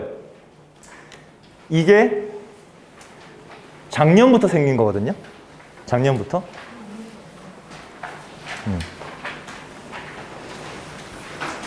학종을 일반고 친구들이 준비하는 게 너무 힘든 거예요. 너무 힘들다 보니까 대학에서 정확히 얘기하면 대학이 아니라 교육부죠. 교육부에서 대입 전형 공정화 방안이라 그래서 정시를 늘리던가 교과를 늘리던가 해 임마 이렇게 이제 푸시를 한 거죠. 그럼 이제 대학들이 정시만 늘릴 수는 없으니까 교과를 중심으로 한 학생부 추천 전형을 늘리기 시작했는데 그러면 학추라고 불리는 교과 전형은 어떻게 뽑나요? 내신 아까 2.18이면은 그 순서대로만 뽑나요? 대학들이 여기서 전형 설계를 하기 시작합니다. 설계를 하기 시작해요. 보시면 자, 대학별로 주요 대학들이 쭉 나와 있는데 보세요. 가천대 같은 경우에는 교과로 1단계 뽑지만 뒤에 면접이 몇 %입니까? 50%죠. 저 면접 질문들을 준비하는 거는 자기소개서를 쓰는 과정과 대단히 유사합니다. 이 전공에 지원하기 위해서 네가 학교 생활에서 기울인 노력에 대해서 설명해 볼래? 이런 걸 물어봐요. 그럼 이게 교과야 학종이야 헷갈리시죠? 그러니까 대학들은요. 학종으로 선발하는 걸 제일 좋아하거든요. 충성도가 높고 준비된 애들이기 때문에. 근데 교과를 늘리라고 하니까 생 교과로 뽑았다가는 부작용이 너무 크니까 이렇게 좋은 의미의 꼼수를 부리기 시작합니다. 면접을 집어넣거나 아니면 서류 전형 30%, 20%를 집어넣어서 학종을 전혀 준비하지 아까처럼 자기 전공과 관련된 교과를 제대로 이수하지 않은 애들은 내신이 좋아도 떨어뜨릴 수 있습니다. 합법적으로. 네. 그래서 나는 교과 100으로만 갈 거야 라고 해서 가장 갈 수 있는 좋은 대학은 한양대학교인데 한양대학교 당연히 좋은 대학이죠. 다른 애들은 면접을 조금 가미하거나 수능 최저를 조금 가미하거나 아니면 학생부를 조금만 가미하면 한양대 합격할 내신으로 스카이를 갈 수 있고 심지어 의학학을 갈 수도 있어요. 그 같은 내신으로. 거기서 달라지는 겁니다. 면접 넣고 저 건국대 보이시나요? 건국대 서류 30 보이시죠? 네, 여전히 교과로 고려대도 서류 20 보이시죠? 동국대 서류 평가 30 이런 식입니다. 물론 교과 100으로 뽑는 애도 많지만 면접 보는 학교들 그 다음에 제가 쭉 넘어갔지만 오른쪽에 수능 최저를 보는 이유는 뭐다? 내신이라는 거는 우리 아이가 소속되어 있는 그 고등학생 200명, 300명에서 나의 순위를 얘기하는 거지만 만약에 학교 수준이 대단히 낮다면 대학에서는 그것만 보고 뽑기가 너무 리스키하잖아요. 그래서 전국구 단위 시험에서 최소한 이 정도는 올려줘야 내가 덜 불안할 것 같아. 그래서 수능 최저를 걸어버리는 건데 이 수능 최저를 맞추느냐 못 맞추느냐 제가 지난번 정시 설명회 때 보여드린 걸 실제 사례를 보여드렸죠. 같은 학교 같은 전형인데도 또는 고려대나 연세대 같은 그런 상위권 대학인데도 내신 차이가 같은 학과에서 엄청나게 차이가 난다는 거. 혹시 육무를 쳤고 이제 11월 모의고사를 칠 거고 내년에 모의고사를 쳐갈 텐데 우리 아이가 아까 제가 2점대 초반이면 그 내신만으로 상위권대 지원하는데 분명히 어려움이 있을 수 있지만 이런 수능 최저나 서류랑 결합한다라고 하면은 학교 레벨이 달라질 수 있다는 거. 이게 지금 입시 트렌드예요. 2년 전까지 없었습니다, 이런 거. 네. 그래서 이런 부분들이 반드시 챙겨줘야 되고 그럼 이제는 학종이 아니라 학추를 노린다 하더라도 서류는 조금 학생부를 조금 챙겨야겠구나. 학생부가 너무 심심하면 위험하겠구나. 수능 최저를 챙기면 더 좋겠구나. 이런 관점으로 좀 접근하셔야 돼요. 네. 경희대, 건국대, 동국대 이런 유수의 대학들이 서류 30%를 다 보기 시작했다는 거. 그래서 이게 동국대학교 평가 방식인데 서류 30%를 보거든요. 보세요. 이것만 보시면 이거를 교과 전형으로 생각하실 분이 어디 있어요. 학종이지 그냥. 말만 교과고. 지원 동기 본대요. 자기 주도적 학습 능력. 이거는 전공적 합성과 상관없죠. 학습 능력이 세특에 잘 기재가 되어 있는가? 전공적 합성 당연히 30% 보고 인성, 사회성도 본다. 행특 본다. 그러니까 이게 제일 중요하네요. 세특에서 학습에 대한 태도 같은 거. 아까 내신 올리기 위한 어떤 그런 변화도 발전 가능성으로 되게 좋은 점수를 받겠죠. 그러면 그래도 교과가 70이고 서류가 30이니까 교과가 더 중요한 거네요 라고 생각을 하시겠죠? 절대 아닙니다. 동국대 작년에 결과 발표는 교과에서는 별로 변별력이 없었고 서류에서 결국 다 판가름이 났다는 거예요. 왜냐하면 아시겠지만 교과가 70%라고 해서 1등이 70점을 받고 꼴등이 1점을 받는 구조가 아닌 거 아시잖아요. 기본 점수 깔고 가잖아요. 그리고 7, 8, 9등급대 애들이 지원하지 않잖아요. 그러니까 서류에서의 점수 차이와 교과에서의 점수 차이의 폭이 비교가 안 됩니다. 결국 건대, 올해 이제 건대 최저 없애면서 서류 30 들어왔는데 건대든 동대든 경희대든 서류 30이 너무 중요해졌다. 교과 전형이라고 이름은 붙였지만 이거는 세미 학종이다. 이렇게 이해를 하셔야 돼요. 그러나 그냥 학종 넣는 것보다는 일반고 친구들한테 유리하죠. 왜? 이 전형들은 특목 자사고 애들이 못 들어오니까. 그래서 학추의 장점은 일반고 아이들끼리의 싸움이라는 거고 일반고 아이들의 학생부는 대부분 평범하다. 거기서 조금만 신경 써줘도 상대적 우위를 점할 수 있다. 그래서 학추를 생각하셔야 되는 겁니다. 학종을 준비했더라도 학추에서 유리하게 작용할 수 있는 부분을 염두에 두셔야 되죠. 정리하면 이렇게 학추를 하더라도 내신, 심지어 진로 과목들도 버리면 큰일 납니다. 진로 과목 B가 고려대 같은 경우에는 진로 과목 B 받으면 내신이 확 떨어져요. 환산 점수가. 그래서 일반 진로, 서류 평가도 신경 써야 되고 수능 최저도 신경 써야 되고 면접도 신경 써야 되는데 이 네 가지를 다 보는 전형은 잘 없어요. 저 중에 2개나 3개를 보기 때문에 본인의 강점을 최대한 살리시면 되겠습니다. 학종 여전히 비율 높기 때문에 자소서가 지금 없어진 상황에서 학생부 기재 축소가 된 상황에서 이제 학기 말과 학년 말의 세특 기재가 너무너무 중요합니다. 원래 중요했는데요. 이제는 믿을 게 세특밖에 없어요. 근데 제가 정말 안타까운 게 뭐냐면 그나마 학교에서 선생님들이 세특에 그러니까 그대로 써주시는 건 안 돼요. 학생 걸 그대로 써주시는 건 안 되는데 세특에 어떤 내용이 담겼으면 좋겠는가 이렇게 이제 학생이 뭔가 제출하도록 이렇게 주실 때 애들이 그 구성을 못 합니다. 최상위권 고등학교 애들도 그래요. 걔들은 잘할 것 같죠. 그러니까 본인이 이러이러한 활동을 했는데 이걸 어떻게 세특에 기재하면 좋을까에 대해서 그런 어떤 개념이라든지 방식이 전무합니다. 성적이 좋은 친구들도. 학년 말에 가면 막 써서 내라고 할 때 그런 부분들에 대해서도 필요하다면 도움을 받으실 수도 있고요. 여기서 도움이라 하면 자소서가 어떻게 쓰여집니까? 동기, 그 활동을 하면서 내가 새롭게 알게 된 점, 느낀 점 이런 부분들이 세특에도 되게 압축적으로 들어가야 되는데 그냥 2차 함수에서 해를 구할 수 있음. 그 다음에 삼각함수에서 평행이동을 설명할 수 있음. 어떠한 내용에 대해서 발표하고 이해함. 이렇게만 적히는 거예요. 그럼 대학은 그 세특을 통해서 이 친구의 역량에 대한 정보를 얻어낼 수가 없습니다. 좋고 나쁘고를 떠나서. 그래서 그런 부분들이 이제 되게 중요하다.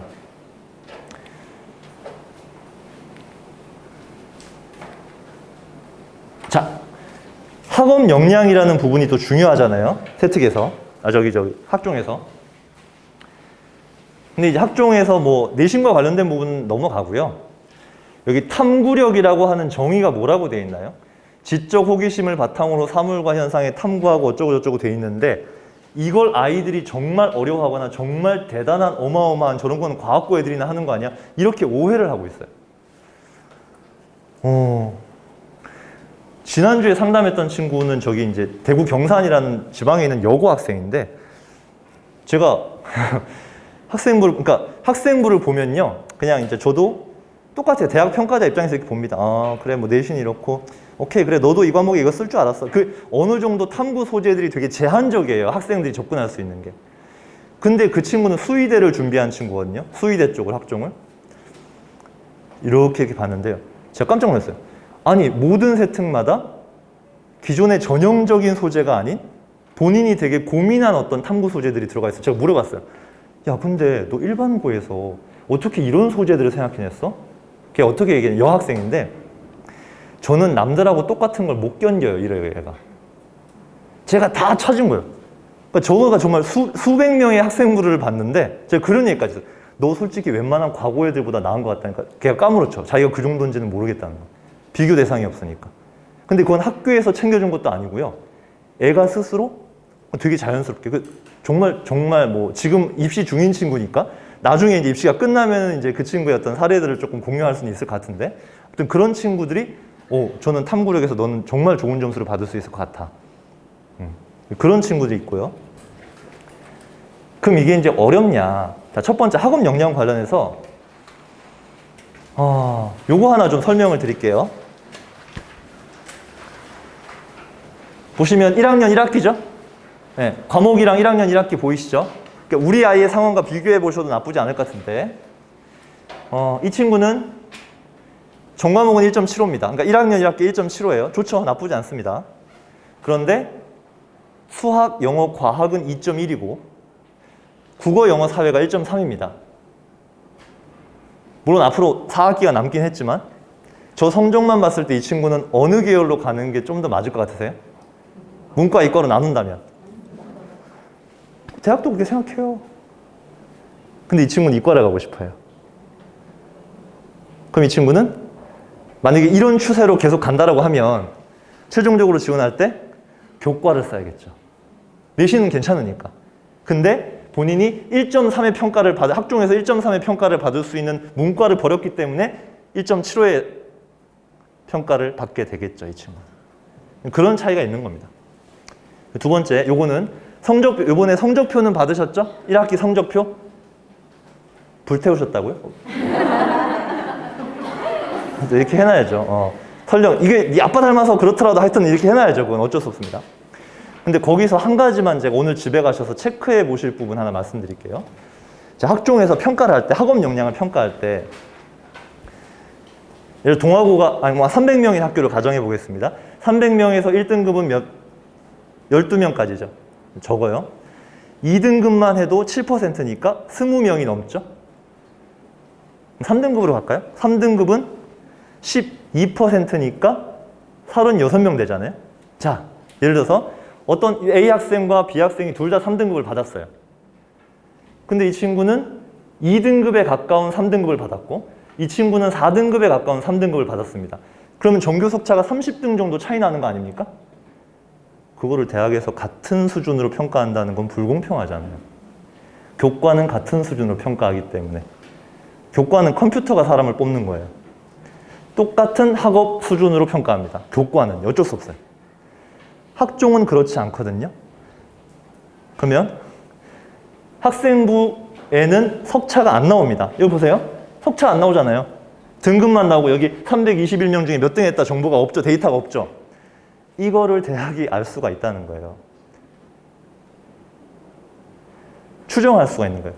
통계적 그 표준화 공식에 의해서. 물론 정확하진 않을 수 있어요. 왜냐하면 학교마다 수준이 다르기 때문에 어떤 학교는 이렇게 이쁘게 아이들이 이렇게 분포되어 있는 학교가 있는 반면에 요즘 많은 추세가 양극화예요. 쌍봉낙타가 되게 많아요. 하는 애들은 하고 버린 애들은 버린 학교들도 많아요. 또는 어떤 학교는 앞에가 완전히 밀도가 높아서 상향 평준화인 이런 학교는 95점을 받았는데 4등급이 나오는 경우도 있어요. 보통 특목고가 그렇긴 하거든요.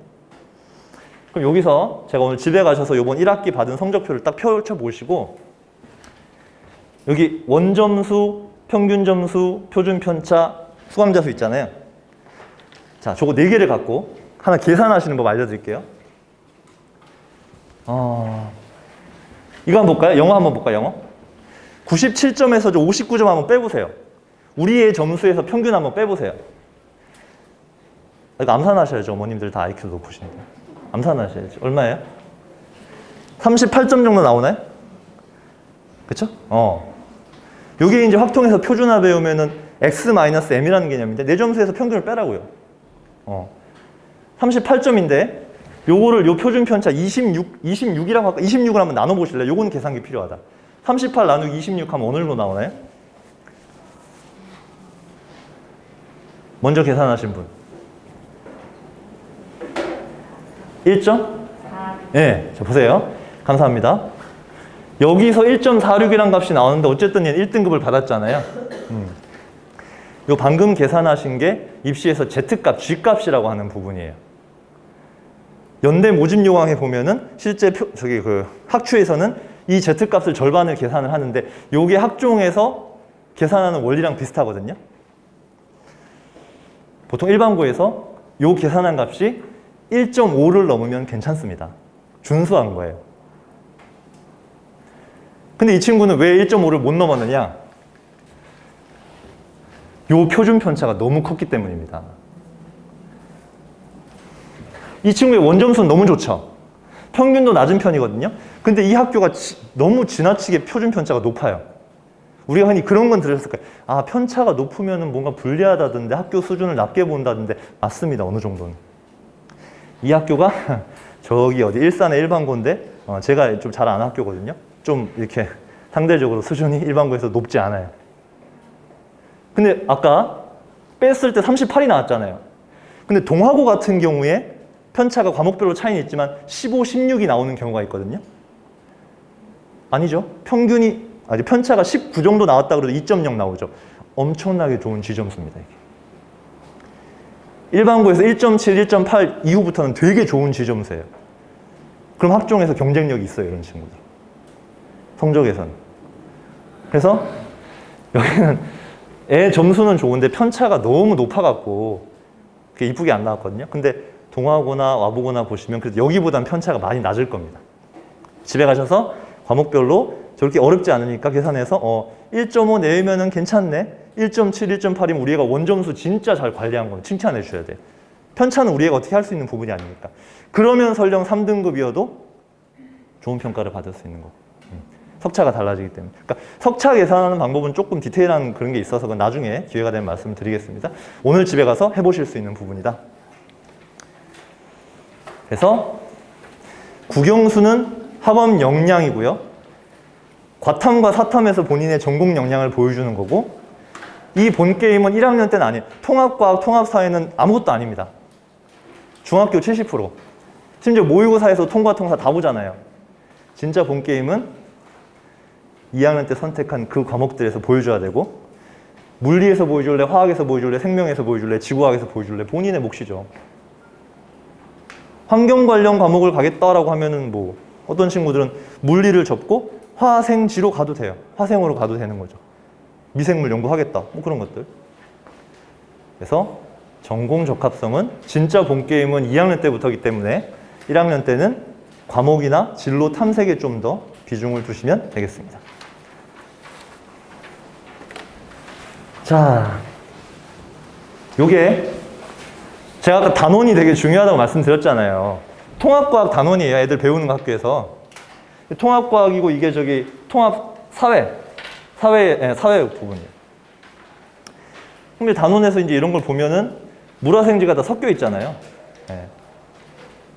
자, 물화생지가 섞여 있으니까 여기서 본인이 진로화돼서 관심 있는 그런 단원을 딱 잡아서 DNA가 됐든 단백질이 됐든 또는 기계공학 쪽에 관심 있는 친구들 운동 에너지가 됐든 아니면 환경에 관심 있는 친구들 에너지 공학에 관심 있는 친구들은 여기 딱 에너지 공학에 쓸만한 단원이 있어요. 이 수업 내용을 배운 후에 우리나라 신재생 에너지의 현황에 대한 한국전력에는 실명은 안 붙이지만 관련 기관의 공식 자료를 통해서 지금 신재생 에너지 분야에서 더욱더 발전시켜야 될 가능성을 확인함. 이렇게 이제 1학년 때 운을 떼놓고 2학년 때 이제 본격적으로 시동 걸어야죠. 이런 식으로. 그래서 뭐 이제 학업 태도와 관련된 부분들 과세특이 되게 중요하다는 거 말씀드렸고요. 자, 그러면 1학년 때 통합과학에서 시동을 걸었어요. 어떤 친구가. 자, 요거는 뭘까요? 생명원입니다. 위에는. 생명원이에요. 애들이 보통 생명원의 2학기 유전 부분을 제일 어려워하고 거기서 내신 많이 떨어지거든요. 근데 뭐 거기서 버텼다 치고 그럼 나는 유전공학에 관심이 생겼어. 유전자 편집 기술에 관심이 생길 수 있잖아요. 그렇죠? 그러면 관련된 염색체 조합, 유전체, 또 유전병 뭐 이런 거 관련이 있고 자 여기서 확장을 해서 저기 생명2에 또 나오거든요. 유전이. 생1에서 생명2로 심화가 되잖아요. 그럼 여기 보면 전사와 번역, 반보존적 유전자 발현과 조절 딱 듣기만 해도 완전 심화된 느낌 더 어렵잖아요. 그러니까 저거는 내신 과목이 아니고 우리가 A만 받으면 된다라고 접근했다가는 아이들이 여기서 뭔가를 이끌어내질 못하거든요. 그럼 대학이 보고 싶어하는 건 이거예요.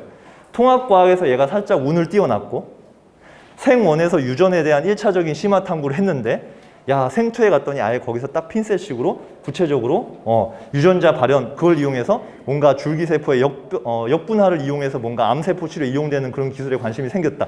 이렇게 이제 마무리가 되면 이게 스토리텔링이 되는 거예요. 자소서가 없는데 학생부에서 자소서가 만들어지는 거죠. 이런 관점으로 좀 접근을 하면 좋겠다. 이것저것 산발적으로 다 건드리지 말고. 네. 그래서 이제 작년, 재작년에 코로나 백신과 관련해서 애들이 되게 많이 쓴 소재인데 저는 그렇게 얘기하거든요. 소재는 겹칠 수 있는데 그 소재를 활용하는 방식은 천차만별이다. 그러니까 뻔한 것만 좀 하지 말자. 그러니까 소재는 괜찮아요. 뻔한 걸 해도. 그러면 거기서 이제 우리가 백신에서도 바이러스 벡터 방식이 있고 메신저 RNA 방식이 있는데 거기서 우리가 메신저 RNA 유전자 운반체가 과연 안전한 것인가 또는 그 원리는 어떻게 되는 것인가 그 백신 자체의 역사나 백신 자체의 성질에 대해서 접근했던 친구들은 괜찮아요. 근데 코로나 이렇게만 간 친구들은 좋은 점수를 못 받겠죠. 이런 것도 좋습니다. 1학년 때 접근하기에는. 저는 이렇게 그 뉴스 기사 중에 전문지를 좀 활용하라고 얘기를 하거든요. 경제신문이 됐든 전자신문이 됐든 이런 게 있어요. 뭐 바이오 뭐 협회 뭐 그런 신문들이 있어요. 그럼 이게 이제 최근 얼마 안 된 기사인데 요즘 UAM이라는 게 완전 뜨거든요. 이제 얼반 에어 모빌리티니까 이제 도심 어떤 그 항공 운행체 같은 거 있잖아요. 뭐 드론 택시라든지 아니면 수직 이착륙 이런 것들이 이제 현대차에서 거기 아마 삼성역에 만들 거예요. 지금 시도하고 있는 건데 이런 걸 전 세계적으로 이제 교통난을 대비하기 위해서 이렇게 했다. 그러면 기계공학과나 그런 쪽 생각하는 항공우주공학과 생각하는 친구들은 이런 소재 잡아서 진로 활동에서 좀 써줄 수 있으면 1학년 때 일단 씨앗은 뿌려놓은 거거든요. 그럼 이제 2학년 때 뭘 배웁니까? 물리를 배우잖아요. 그렇죠? 그럼 이제 오르내리고 이런 원리에서 어떤 유체 역학이라든지 여러 가지 그런 흐름들 그런 것들 관련해서 물리랑 지구과학을 선택해주면 여기서 연결할 수 있는 탐구 소재들 얼마나 확장시킬 수 있다. 얼마든지. 자, 이것도 이제 물리거든요, 이거는. 네, 물리 이제 단원명인데. 자, 이런 것들을 보고 나서 자, 이제 영어에서 뭔가 내가 세특을 쓰고 싶은데 어떤 친구는 여기는 이제 CNN 뉴스 사이트고 여기는 테드입니다. 애들 많이 보는 테드거든요. 그럼 저기는 솔라 윈도우 could change how buildings are powered. 그러니까 지금 친환경 에너지 아까 1학년 때 제가 그 에너지 관련해서 이제 운을 띄운 친구가 2학년 때 닦아갖고 물리나 지구학 배우면서 이런 쪽에 영어랑도 연결시켜갖고 아 해외에 이런 어떤 친환경 에너지, 태양열 에너지 어떻게 활용하고 있는가 원문을 듣고 나서 그거를 친구들 앞에서 영어로 발표했다. 이렇게 이제 들어갈 수 있다는 거죠. 확장을 하면. 1학년 때 씨앗이 뿌려졌기 때문에 좀 더 의미 있는 활동이 되는 거고 갑자기 튀어나온 게 아니라 얘도 자, 그 프로그래밍 쪽에 관심이 있거나 이런 친구들은 퀀텀 피직스 can make encryption stronger. 그러니까 퀀텀 피직스가 양자 물리거든요. 양자 물리 이 기술을 이용해서 어떻게 암호 기술을 더 강력하게 만들 수 있는가. 그러니까 지금 보안 문제가 되게 심각하기 때문에 양자 암호 기술을 이용해서 어떻게 보안 쪽으로 갈 것인가. 이거는 이제 IT 쪽으로 갈 친구들한테 되게 좋은 소재. 인공지능도 좋은 소재. 그래서 그렇게 연결하실 수 있겠습니다. 요거는 기초과학연구원이라는 사이트인데요.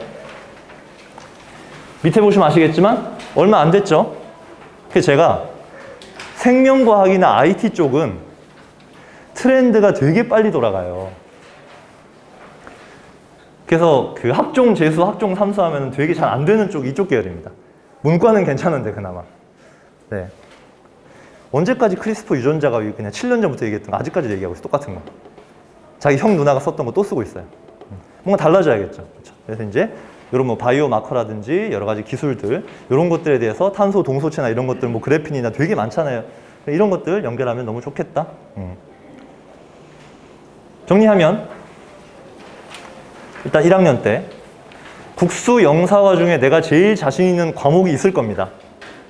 국영수 중에도 뭔가 있을 거고 사회과학 중에서 뭔가 있겠죠? 일단 2학기 때부터는 조금 내신을 굴곡 있게 준비했으면 좋겠어요. 무슨 말씀이냐면 전부 2등급을 받아도 2등급이고 13을 받아도 2등급인데 둘 다 교과에서는 똑같은 평가를 받을 거 아닙니까? 근데 학종을 낸다라고 하면 13이 더 유리하다는 얘기. 이 말씀을 드리는 거예요, 지금. 111 받은 과목이 전공 과목인 학과에 넣으면 되잖아요. 333으로 넣는 사람은 없겠지. 111이 있는데 교과로 넣는 게 나니까. 그래서 둘 전략보다 13 전략. 그러니까 이거는 우리 아이에 강한 과목이 있다는 전제하에 그렇게 가시면 학종 교과 2마리 토끼를 잡을 가능성도 생기는 거죠. 무작정 열심히가 아니라. 영어 수학 기본기는 너무 중요하고요. 되게 웃긴 게 아마 이 중에서도 수학 때문에 고민하고 있는 학생들이 제일 많을 걸로 보입니다. 이거는 과거 애들도 마찬가지고 상상고 같은 전사고 애들도 똑같아요. 수학 때문에 다 미치려고 그래요. 근데 문제는 수학만 3, 4등급 받으면 괜찮거든요. 그 3, 4등급 받은 게 거의 대부분의 시간을 수학에 쏟은 건데 나온 결과이기 때문에 딴 과목까지 다 망칩니다. 이게 수학의 무서움이에요. 그럼 뒤집어서 수학이 탄탄하게 된 친구들은 수학에서 여유가 있기 때문에 딴 애들이 수학에 매달리고 있을 때 다른 과목들에도 분배할 수 있는 여유가 생기거든요. 그래서 수학도 중요하고 영어는 뭐 당연히 중요하지만 의외로 수능에서 영어 1등급 받는 비율이 정말 적습니다. 근데 그게 절평이기 때문에 아까 교과 전형에서 수능 최저 되게 중요하다고 말씀을 드렸는데 자꾸 국어랑 탐구 이걸로 최저를 맞추려다 보니까 국어에서 비문학 이상한 제시문 나오면 애들 1교시부터 다 내시 저 털려갖고 수능 최저 다 못 맞춰요. 그리고 재수생 반수생들이 들어오면 또 등급 떨어질 거 아닙니까? 영어는 그럴 걱정이 없잖아요. 내가 80점 넣으면 2등급이고 90점 넣으면 1등급이고 근데 90점 넣는 비율이 5% 6%밖에 안 되고 그 대부분도 재수생들이다 거의. 그럼 제 학생이 영어 1등급을 받을 수 있다면 그 위력은 엄청나겠죠. 왜? 교과 전형에서 최저를 맞출 가능성이 높아지고 교과 전형은 재수생이랑 특자고생이 안 들어오잖아요. 일반고 중에서 내가 영어 1등급을 받았다 그러면 얼마나 유리할지 생각해 보시죠. 그거를 고3 가서 하는 게 아니에요. 지금부터 다지고 어휘 같은 거 부족한 친구들 되게 많거든요. 챙기셔야 돼요. 정리하겠습니다.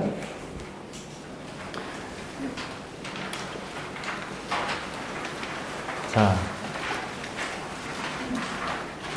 엄마 열심히 할게 라고 그냥 얘기하는 거는 적당히 할게 라고 똑같은 동치입니다. 네. 최선을 다할게 이런 얘기는요 기특하긴 하지만 그냥 입 다물고 있는 애들보단 기특하긴 하지만 대안이 없어요. 대안이. 우리 정치인들 나와서 유감입니다. 심심한 사과드립니다. 그러면 우라통 터지시잖아요. 사과를 받고 있는데 똑같은 거예요. 중요한 거는 자 아까 말씀드린 것처럼 내신 등급 그 자체에 매몰될 필요는 없습니다. 3등급, 4등급 받았으니까 망했어가 아니라 첫 번째 원점수에 일단 신경을 써보자. 제가 아까 그 이유는 말씀드렸죠.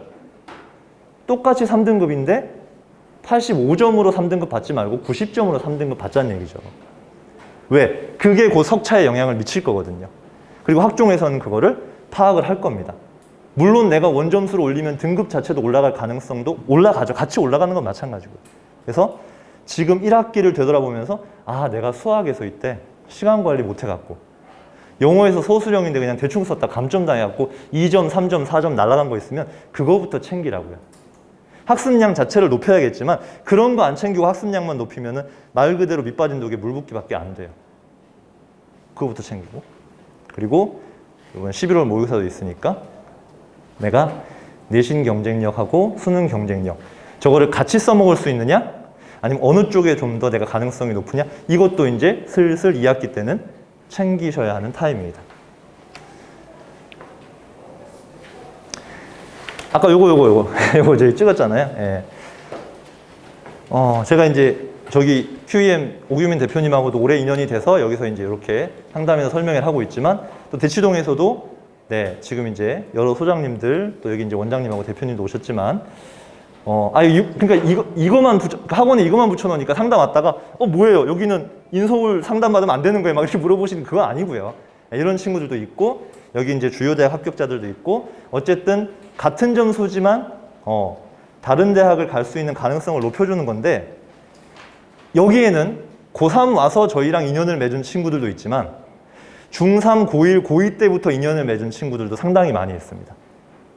그래서 아까 제가 쭉 말씀드린 그런 부분들에 있어서 도움을 왜 받느냐, 걔들이 능력이 없어서 받는 친구들보다는요, 딱 한 가지입니다. 이유는 내가 할 수도 있는데 나는 오로지 학업이나 내신에 좀 더 집중을 하고 싶고 뭔가 좀 무의미한 서치나 주제를 찾는 데 있어서 시간을 소모하지 않고 효율적으로 쓰고 싶다. 그런 도움을 받아서 그거를 재구성한 친구들이에요. 할 줄 몰라서 안 하는 게 아니라. 그래서 이제 그런 케이스라고 보시면 될 것 같고요. 저희 이제 또 시간 되시면 집에 가셔서 네이버에 검색을 하시면 이공계의 별이라는 카페가 10만 명 가깝습니다. 그러니까 이공계 여기는 기존에 이공계에서 좋은 실적을 냈던 친구들이 어머님들이나 학생들이 합격을 하고도 여기서 뭐 자기 정보 공유하고 이런 사이트거든요.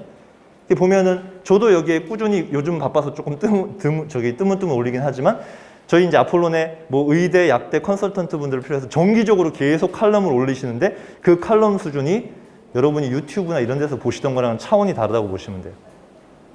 네. 그냥 뭐 이렇게 카더라 저렇더라. 그리고 그 어떤 신문이나 이런 데서 뭐 입시 어디 뭐 전문가라고 하면서 이렇게 썰 풀어놓은 거 있잖아요. 그 정도로 막연한 얘기는 여기 써놓으면은 네, 다 삭제당합니다. 삭제당하는 게 아니라 아무도 안 봐요, 그런 거를. 네, 그래서 여기도 한번 이제 가입을 하셔서 참고하시면 좋을 것 같고.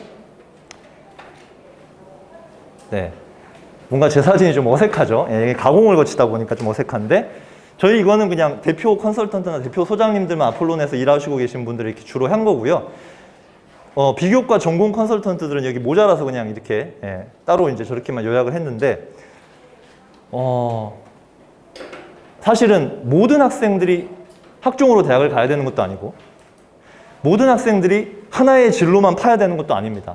세상이 그렇게 되지 않기 때문에.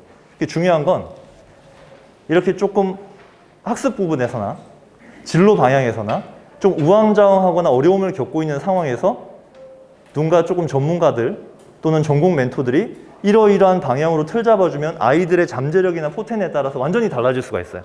그런 경험들을 너무 많이 했어요. 그냥 뭐 학교 선생님이 알아서 해주시겠지. 어떻게 열심히 하다 보면 되겠지. 그러니까 그런 부분에 대해서 약간 희박한 가능성에 기대기보다는 제가 이거는 지난번에 정시 거기서는 제가 타이틀을 현역으로 대학 가기 프로젝트라고 그때 그렇게 붙였거든요. 어떤 상황이 벌어지냐면 결국 그렇게 1학기, 1년, 3년이 지나서 이제 고3이 딱 왔을 때 아이들이 그렇게 해요. 안 되면 재수하지라는 생각을 가진 친구들도 있거든요. 근데 문제는 이미 5학기 동안 본인의 학생부는 다 엎질러져 있어요. 그러니까 반수나 재수를 하는데 학종 재수, 학종 반수를 하는 친구들과 정시에만 목숨을 걸어야 되는 친구들의 상황이 완전히 기회와 상황이 완전히 달라진다는 거죠. 설령 하더라도. 제가 정시를 준비하는 친구들한테 정시도 이렇게 피라미드로 되어 있으니까 정시는 어디서부터 시작하나요? 의대, 치대, 한의대 내려와서 서울대 나오고 문과는 이제 스카이부터 시작하고 쭉 내려오잖아요. 그래서 어떤 애가 선생님 정시에서 의대를 가려면 몇 점을 맞아야 됩니까? 우문을 던졌어요. 그게 표점이 되는 게 얼마나 복잡한데 그게 단순한가요? 제가 딱 요 손가락 한번 손 들어볼래 해서 자 영어 빼고 국수 탐탐이잖아. 자 여기서 개수야. 요 안에 개수로 틀리면 서울대 지원 가능해. 5개 안으로 틀리면 개수입니다. 영어 빼고예요. 자 하나 접어볼까? 그러면은 의대 지원 가능선. 접어볼까? 인서울 의대 지원 가능선. 접어볼까? 메이저 의대 지원 가능선. 정시가 이런 세상입니다. 그래서 지방의대를 붙고도 반수하는 이유가 뭐 때문일까요? 나 한 문제만 더 맞췄으면 인서울인데 그것 때문에 아쉬워서 하는 거예요, 반수를. 의대 가놓고도. 너무 그 리스크가 너무 크잖아요. 아이의 실력은 탄탄한데. 그래서 이제 수시에서도 분명히 이런 기회들을 만들어가는 게 훨씬 가능성을 높일 수 있는 방법이다. 그래서 향후에 뭐 밴드나 여러 가지 통해서 좀 말씀드리겠지만 고1들은 이제 또 지필고사가 얼마 안 남았잖아요. 그렇죠? 예, 그래서 이제 중간고사, 지필고사를 마치고 나서 또 기말고사를 마치고 나서 네, 또 이제 세특 관리가 필요한 그런 시점들 그런 상황에서 저희가 이런 식의 설명회나 학생들을 대상으로 하는 진로 특강이나 그다음에 1대1 학부모님과 학생과 같이 하는 1대1 상담을 통해서 진단을 받고 어떤 식으로 로드맵을 잡아야 되는지에 대한 어드바이스를 해드릴 수 있는 부분들 저를 포함해서 아까 소장님들이 이렇게 도움을 줄 수 있는 프로그램들을 만들고 또 대표님이랑 상의해서 좀 재원생들에게는 재원생들에게 조금 더 혜택을 드릴 수 있는 그런 방법들도 같이 제시해 드리도록 하겠습니다. 그래서 말씀드리고 싶은 거는 그 고3 수시 상담할 때요. 제주도나 부산에서 비행기 타고 KTX 타고 오시는 분들 되게 많은 거 아세요? 비대면으로 해도 되는데 굳이 새벽에 이 더운데 땀 뻘뻘 흘리면서 태풍을 뚫고 올라오시는 거예요. 근데 올라오시고 상담 받으시고 다 그만한 시간과 비용을 드릴 만한 가치가 있다고 생각하시고 내려가시죠. 네. 특히 지방은 좀 이런 어떤 정보로부터 약간 소외되어 있는 부분들도 많기 때문에 저희 컨셉은 대치동의 이런 솔루션이나 관리 프로그램을 QEM에서 대치동까지 오셔도 되지만 QEM에서 뭔가 혜택을 받으면서 대입을 준비하자 어떤 그런 차원에서 예전에는 저 혼자 그걸 감당할 수 없었기 때문에 제가 그냥 개인적으로 이제 문의하시는 분들에서 조금씩 도움을 드렸다면 올해부터는 이제 QEM도 지금 괜찮은 자원들도 대단히 많이 늘어났고 또 지금 입시가 너무나 많이 변했기 때문에 이제 고2, 고3들은 저희가 도와줄 수 있는 부분이 제한적이지만 1학년들은 이제 1학기가 지난 시점에서는 도움을 드릴 수 있는 부분이 대단히 많다. 그래서 이 시점에 이렇게 좀 설명회를 기획하게 됐습니다. 제가 말씀드리고 싶은 건 마지막 이거예요.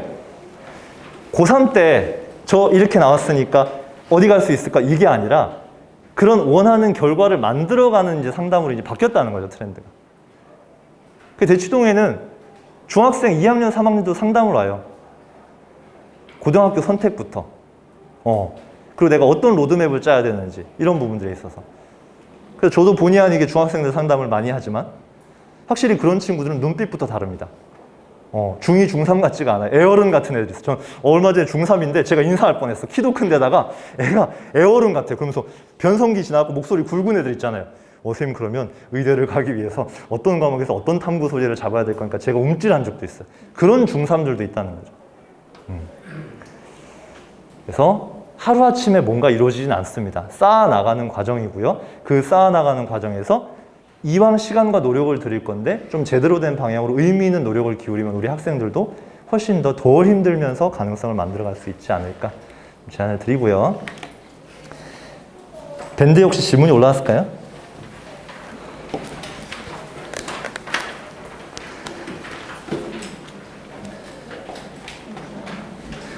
이 강의에 몰입하시느라고 질문을 안 적어주셨는데 아무도? 그냥 끝낼까요 여기서?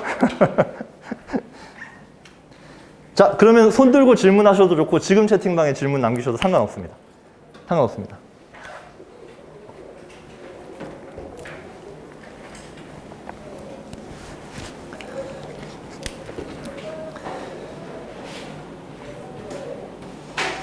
이메일 주소는 다 남겨주셨네. 이메일 주소는 많이 남겨주셨는데, 예. 그러면 밴드에 올려주셔도 되지만, 일단 지금 뭐 그렇게 막 그런 민감한 질문 아니면 하셔도 괜찮습니다. 편하게.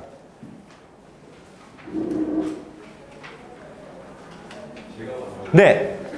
2학년 때 탐구 과목에서의 선택 팁을 좀 알려주시면.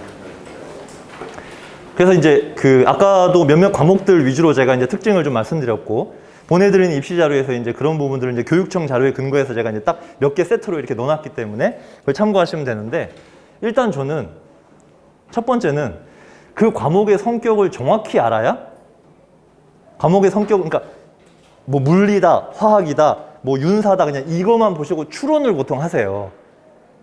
그래서 저는 그 과목에 대한 단원명을 보라는 게 아까 정말 중요한 팁인데 이거를 활용을 안 하실 분이에요. 그러니까 우리가 생각하는 것보다 예를 들어서 뭐 경제 과목이 됐든 정치와 법 과목이 됐든 단원을 사문 같은 경우에도 마찬가지고 이게 단원을 딱 열어보면 우리 아이랑 같이 보셔야 돼요. 엄마만 보시면 안 된다고. 애들이 보고 이런 걸 배우는 거구나. 그러면 모든 단원이 다 마음에 안 들 수도 있어요. 예를 들어서 물리 같은 경우에도 어떤 친구들은 뭐 열이나 운동이나 이런 거에 운동 에너지에 관심 있는 친구도 있을 수 있고, 전자기 현상에 관심 있는 친구도 있고, 빛과 파동에 관심 있는 친구도 있고, 그 다르잖아요, 그렇죠? 그러니까 같은 과목이라도 그런 본인의 어떤 그 심화 포인트가 다를 수 있기 때문에 일단 그 과목에 대한 정확한 이해로 단원을 좀 펼쳐보시라. 그리고 막연하게 접근해서 이런 과목인지 모르고 들어오니까 만족도 떨어지죠. 성적 안 나오죠. 괜히 했다 이런 소리 나오는 거고 학종에서 써먹지도 못하는 상황이 벌어지니까. 그리고 두 번째는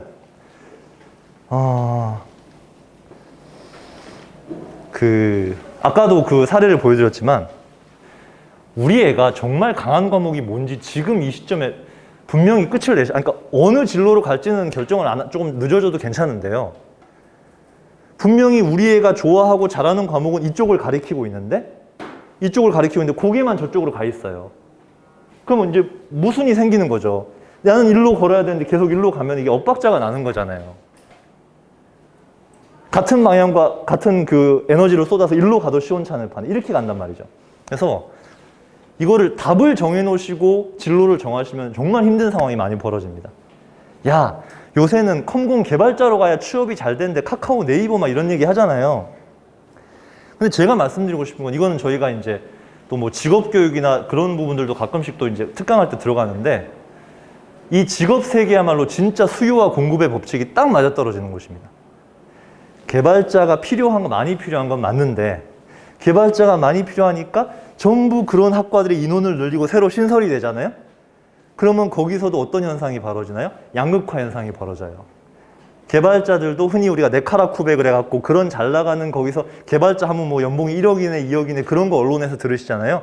저기 어디 스타트업이랍시고 이제 이름을 붙였는데 거기 가서 일주일 내내 코딩 노예하면서 최저시급 받는 사람들 정말 많습니다. 코딩 노예라고 불러요, 그런 사람. 그러니까 본인의 경쟁력이 더 중요하다는 거죠. 그러니까 그런 친구들 중에는 나는 문과 성향이 맞고 외국어를 잘하고 사람들과 어울리면서 리더십을 발휘하는 친구인데 코딩 노예 쪽으로 던져버린 거예요, 애 인생을. 그게 과연 행복한 선택인 거. 그래서 그런 부분에 있어서 우리 아이와 대화도 필요하고 과목에 대한 분명히 우리 아이가 강한 과목이 있습니다. 또는 이거는 내가 해보겠다라는 과목들이 분명히 있거든요. 거기서부터 방향을 잡으시는 게 진짜 중요하지.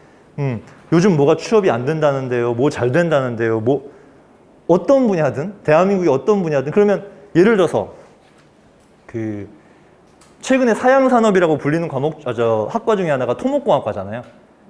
대학들이 이제 이름을 바꾸거든요.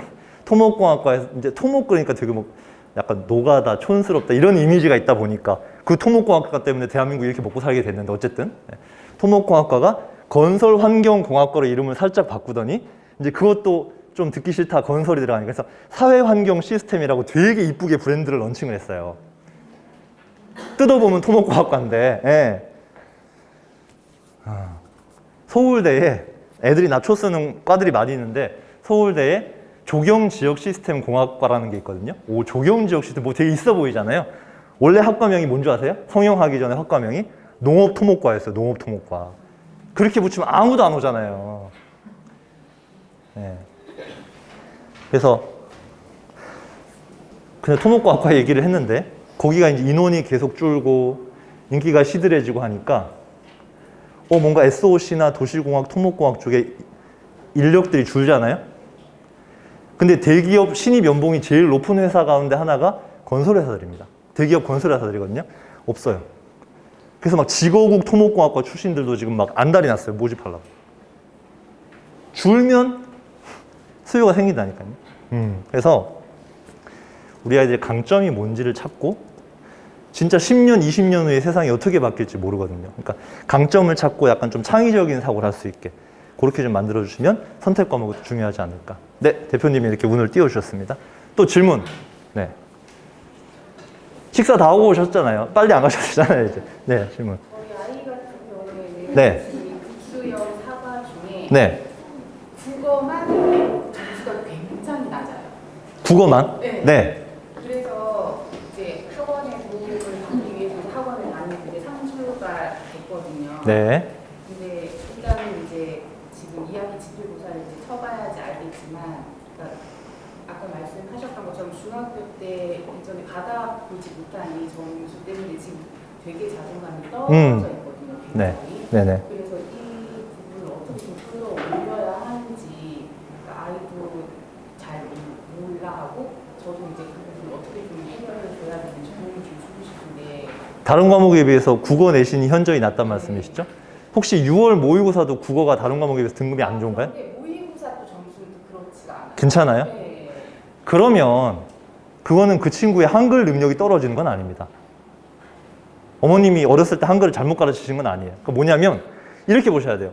내신과 수능 문제의 결 자체가 다릅니다. 물론 두 개를 다 커버하는 친구들도 있겠지만 출제 경향도 다르고 출제 범위도 다르고 문제 양식이 달라요. 같은 과목임에도 불구하고. 그러니까 심지어 영어 내신은 1, 2등급 나오는데 영어 모의고사 3, 4등급 나온 애들도 수두룩합니다. 그래서 지금 저는 봤을 때 그 학교에 국어 내신 시험에 아직까지 적응이 안 된 가능성이 높다고 봐요. 국어 능력 자체가 떨어지는 친구가 아니라. 그러니까 이게 모의고사랑 같이 비교하시라는 게 그런 거거든요. 모의고사에서는 국어 영역이 나쁘지 않은데 왜 내신에서는 이렇게 생각보다 많이 낮을까? 그러면 이제 선생님의 출제 방향이나 교재나 이런 것들을 내신에 맞춰서 본인이 그 방식을 원하지 않아도 그 방식에 맞춰서 준비를 해야 되는데 그런 애들이 있거든요. 남학생인가요? 남학생들이 공부에서 오기가 있습니다. 자존심에 오기가 있는 친구도 있어요. 영어 과목에서도 그래요. 나는 무식하게 외워갖고 푸는 영어는 하지 않을 거야 그러면서 의대 준비하는 친구가 전부 1등급인데 영어만 3등급 나오면서 저는요 쿨하게 수능 영어 1등급이니까 괜찮아요 이런 애들이 있어요. 그래서 사실은 둘 중에 하나인데 정말 국어 자체를 못하거나 힘들어 할 수도 있는데 그런 친구들은 겸손하게 인정을 하면 됩니다. 그러니까 제가 말씀드렸잖아요. 누구나 약점은 있어요. 국수, 영, 과사 중에 해도 안 나오는 영역이 있으면 그거는 내가 선방을 올리겠다가 아니라 거기서 선방을 하겠다는 목적으로 잡아놓고 다른 잘하는 과목으로 이거의 약점을 커버하겠다라는 걸로 가시면 되는 건데 지금 봤을 때는 그렇게 국어 자체를 못한다라고 단편적으로 평가하는데 이게 힘들 것 같아요. 근데 제가 알기로는 학교 자체가 지금 내신을 이제 뭐 수업 기존 국가 수업 자체가 이제 내신을 준비하지만 그 내신이 수능을 대비해서 같이 공부한다고 네네. 알고 있기 때문에 네네. 이런데도 이렇게 차이가 나면 뭔가 문제가 있지 않나. 1학년이기 때문에 약간 수능을 가미한 형태로 낸다고 하더라도 2, 3학년 때는 양상이 달라질 가능성이 높습니다. 그러니까 지금 1학년 관점에서는요. 수능 형식으로 낸다고 해도 그냥 내신은 내신일 가능성이 높아요. 근데 저는 그 부분에 대해서 학생 본인이 1학기 때 내가 그러니까 시험을 치고 나서 결과가 나왔는데 와 내가 왜 60점이야 70점이야 이게 아니고 틀린 문제를 분석을 해야 돼요. 반드시. 모든 과목이 마찬가지입니다. 그러니까 우등생과 우등생이 아닌 친구들의 차이는요. 결과적인 차이도 있지만 시험을 끝내고 나서 그 결과에 대해서 본인이 어떻게 분석을 하고 파악하는 아까 그 반성하고 자기계획 실천하는 그 시간을 갖느냐가 정말 결정적인 차이거든요. 근데 대부분 결과가 안 좋으면 꾸겨서 A씨 이렇게 해요. 애들이 보통 그래요. 자기 못한 거를 인정하고 싶지 않고 왜 그렇잖아요. 못생긴 사람들은 거울만 봐도 짜증이 나잖아요. 거울이 아무 잘못이 없어요. 거울은 잘못이 시험지가 무슨 잘못이 있어요. 그러면 내가 거울을 보면서 내가 여기 막 밥 먹은 거 닦지도 않았구나. 머리도 좀 더 단정하게 해야겠구나. 안경이 막 삐뚤어졌네. 안경 딱 이런 걸 해야 되는데 그냥 거울만 봐도 짜증이 나는 거야. 그렇게 해서 넘어가니까 내일 봐도 짜증나죠. 그래서 그런 것들을 조금 해주시고 지금 아직 자신감을 잃을 단계는 아닌 것 같습니다. 그러면 앞서가는 질문이긴 한데 네. 만약에 이제 저희 같은 경우는 점심을 생각을 하고 있어요 이미. 음. 그런데 만약에 국어를 제외하고 다른 과목들이 1.1등급 후반이나 2등급 초반인데 만약에 국어 같은 경우에는 만약에 3등급 후반이다. 아니면 예를 들어서 좀 더 4등급까지 만약에 내려갔다. 이렇게 되면 네. 저희도 이제 이공계 계열을 선택하려고 하고 있기 때문에 이렇게 되면 데미지는 좀 적죠.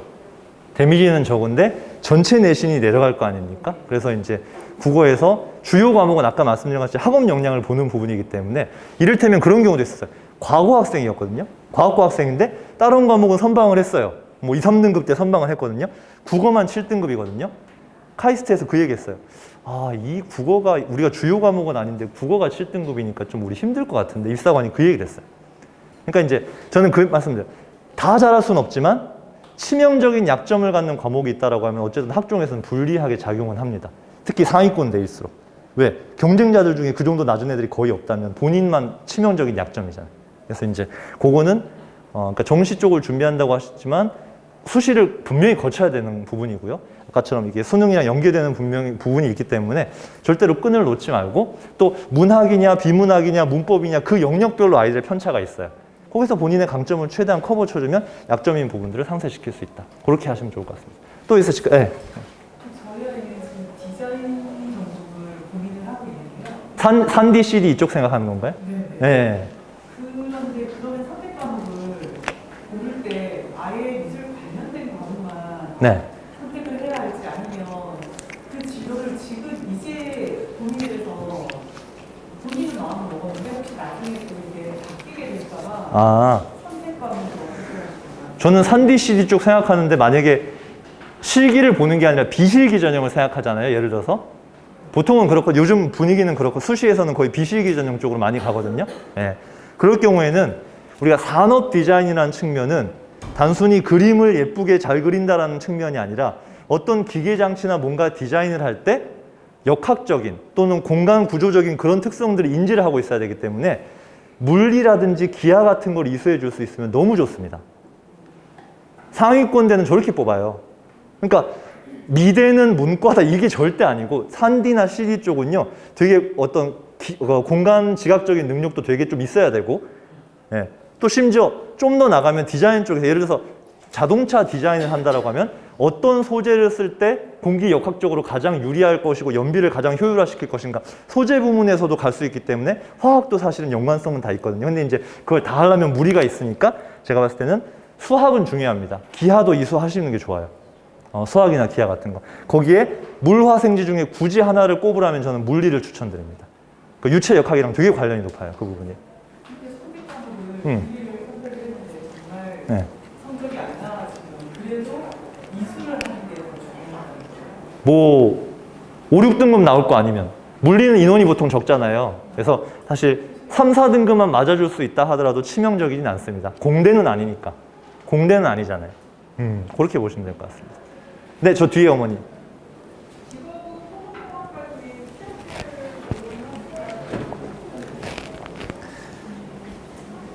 직어국 항공요?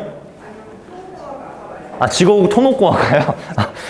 제가 또 오늘 얘기했다고 또 토목공학과 예비 지원자 나오시면 제가 건설회사에서 뭐 로비라도 하는 그건 아니고 근데 일단 직어국 쪽은 아시다시피 취업에 있어서도 지역인재 할당제 적용되는 거 아시잖아요. 이제 그런 부분들도 직어국은 또 노려볼 수 있는 건데 그냥 그거는 저는 보통 토목공학과 라인 그러면 직어국에 선택한다 그러면 일반적으로 그냥 부산대 경북대는 기본적으로 먹고 들어가고요. 제가 알기로는 충남대 쪽도 되게 괜찮은 걸로 알고 있어요. 토목공학과 쪽이. 예, 그래서 뭐 지금 1학년이니까 벌써 학교를 정하실 필요는 없을 것 같지만 예, 일단은 직어국 그러니까 이런 친구들도 있어요. 그런 약간 토목 계열이나 그런 쪽 계열은 어설픈 인서울보다 직어국이 더 나을 상황들도 있습니다. 예, 그래서 그거는 뭐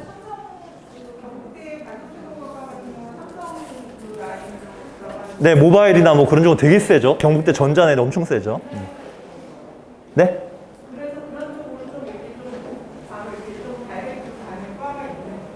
아니요. 계약학과는 따로 없습니다. 네, 그런 건 아니죠. 그런 건 아닌데, 그러니까 이제 그런 부분은 거기서 본인이 결국에는 이제 그런 과는 학점관리죠. 네, 학점관리고 그런 관련 자격증이 있어요. 기사 자격증이나 이런 루트로 이렇게 가는 부분이라 같고요. 그리고 요즘은 토목공학과보다는 뭐 그 약간 컨셉이 도시환경공학과 쪽으로 컨셉이 많이 바뀌고 있어요. 그래서 예를 들어서 신도시 개발을 하거나 도시 재생을 할 때도 그런 어떤 환경 문제 있잖아요. 그렇죠? 열섬 현상이라든지 도시의 어떤 바람길이라든지 이런 거를 구조학적으로 연구하는 거기 때문에 옛날 토목공학과는 색깔이 많이 바뀌었고 저는 개인적으로 어차피 도시 집중 현상이 계속 늘어날 거기 때문에 도시공학 쪽으로 조금 넓혀서 가시면은 토목공학, 도시공학 다 가능하실 것 같아요. 네, 그렇게 보시면 될 것 같습니다. 네. 아이가 학점으로 되게 유리하는 입장인데 문과 쪽 지원하는 게 아주 유명하거든요. 선택 과목 혹시 사탐이나 세과목을 들어도 상관이 없어요? 큰 상관은 없고요. 아까 말씀드린 3학년 때나 2학년 때 보면은 생활과 과학, 융합과학, 과학사 같이 좀 편하게 과학에 대한 흥미 일으킬 수 있는 거 그거 하나 정도 해도 큰 문제 없습니다. 네네. 굳이 물화생지 중에 뭘 해야 되는 건 아니에요. 문과 친구들이라는. 네. 뭐 지리학과를 간다라고 하면은 아까 말씀드린 약간 지구과학 같은 거 해주시면 좋겠지만 그게 아니라면은 네, 그거 너무 그냥 그 진로 과학 과목 편한 거 하나 들으면 돼요. 네, 그 정도에서 조금 이제 진로 활동 이런 거 하시면 좋고. 아, 그리고 요즘은 프로그래밍이나 코딩 경험 같은 거는 조금 학과에 상관없이 해주시면 좋습니다. 그 기본적인 거. 인공지능, 뭐 머신러닝, 딥러닝, 알고리즘에 관한 거는 학과에 상관없이, 물론 아예 인문 어문 계열이면 몰라도, 근데 어문 계열로 가도요, 하다못해 뭐 언어학과나 어문 계열로 가도 어떤 게 있냐면, 이게 또 음성 인식 시스템으로 또 들어오거든요. 우리 시리 같은 거 있잖아요. 예. 그러니까 그쪽이 서울대도 언어연구소 이런 게 있는데, 이게 언어학이나 어문 계열로 딱 갔을 때 이게 통번역 시스템이나 음성 인식 쪽으로 가기 때문에 얘들 그 AI 쪽이랑 또 조인하는 경우도 되게 많아요. 조금 프로그래밍이나 코딩에 대한 경험이나 관심은 네, 학과별로 좀 챙겨두시면 나쁠 거 없다. 그 정도. 네, 한 번만 더 있으면 마지막으로 받겠습니다. 네. 통계 쪽에 관심이 있는데 네. 통계는 문과 쪽에 속한 학교도 있고 네, 맞아요, 맞아요. 문과에 네. 속한 학교도 있어서 네. 어느 쪽을 전공을 선택하는 게 더 유리할지가 좀 고민스러워요. 어. 이과를 생각을 하고 있었는데 뭐 이과생이 교차 지원해서 네. 숫자가 많다고 해서 네. 근데 저는 통계학과 말씀하신 대로 학교별로 다르거든요. 서울대는 이과인데 연고대는 문과예요. 건대, 동대도 문과고 시립대 이과고 막 이래요. 예, 차이가 있는데 가장 편한 방법은 이과 쪽 라인을 잡아서 가다가 문과 쪽 통계학과 지원하는 거는 수시든 정시든 아무런 문제가 없어요. 다만 이런 게 있습니다. 이과에서 문과 쪽 통계를 지원할 때 우리가 통계학과의 본질을 아셔야 되거든요. 통계학과가 단순히 뭐 산포도 계산하고 표준 편차 계산하고 어떤 값이 나왔다. 와, 이게 아니라 통계 데이터를 분석한 후에 그 결과값을 가지고 뭔가 유의미한 결론을 도출해야 돼요. 통계 데이터를 보고 아, 지금 우리 사회에 이런 분야 이런 문제가 있기 때문에 이런 부분들을 더 개선시켜야겠다. 그러니까 사회학적인 관점이 통계학에 들어가기 때문에 인문 자연 융합적인 거거든요. 단순히 계산하는 거는 프로그램 R이나 이런 거 돌리면 다 나와요. 결과값은 무슨 T검 정의에서 수치 얼마 나오면은 아, 이게 되게 유의미한 상관관계가 있다, 상관관계 없다. 그것만 끝내놓은 건 통계학적 역할이 아닙니다.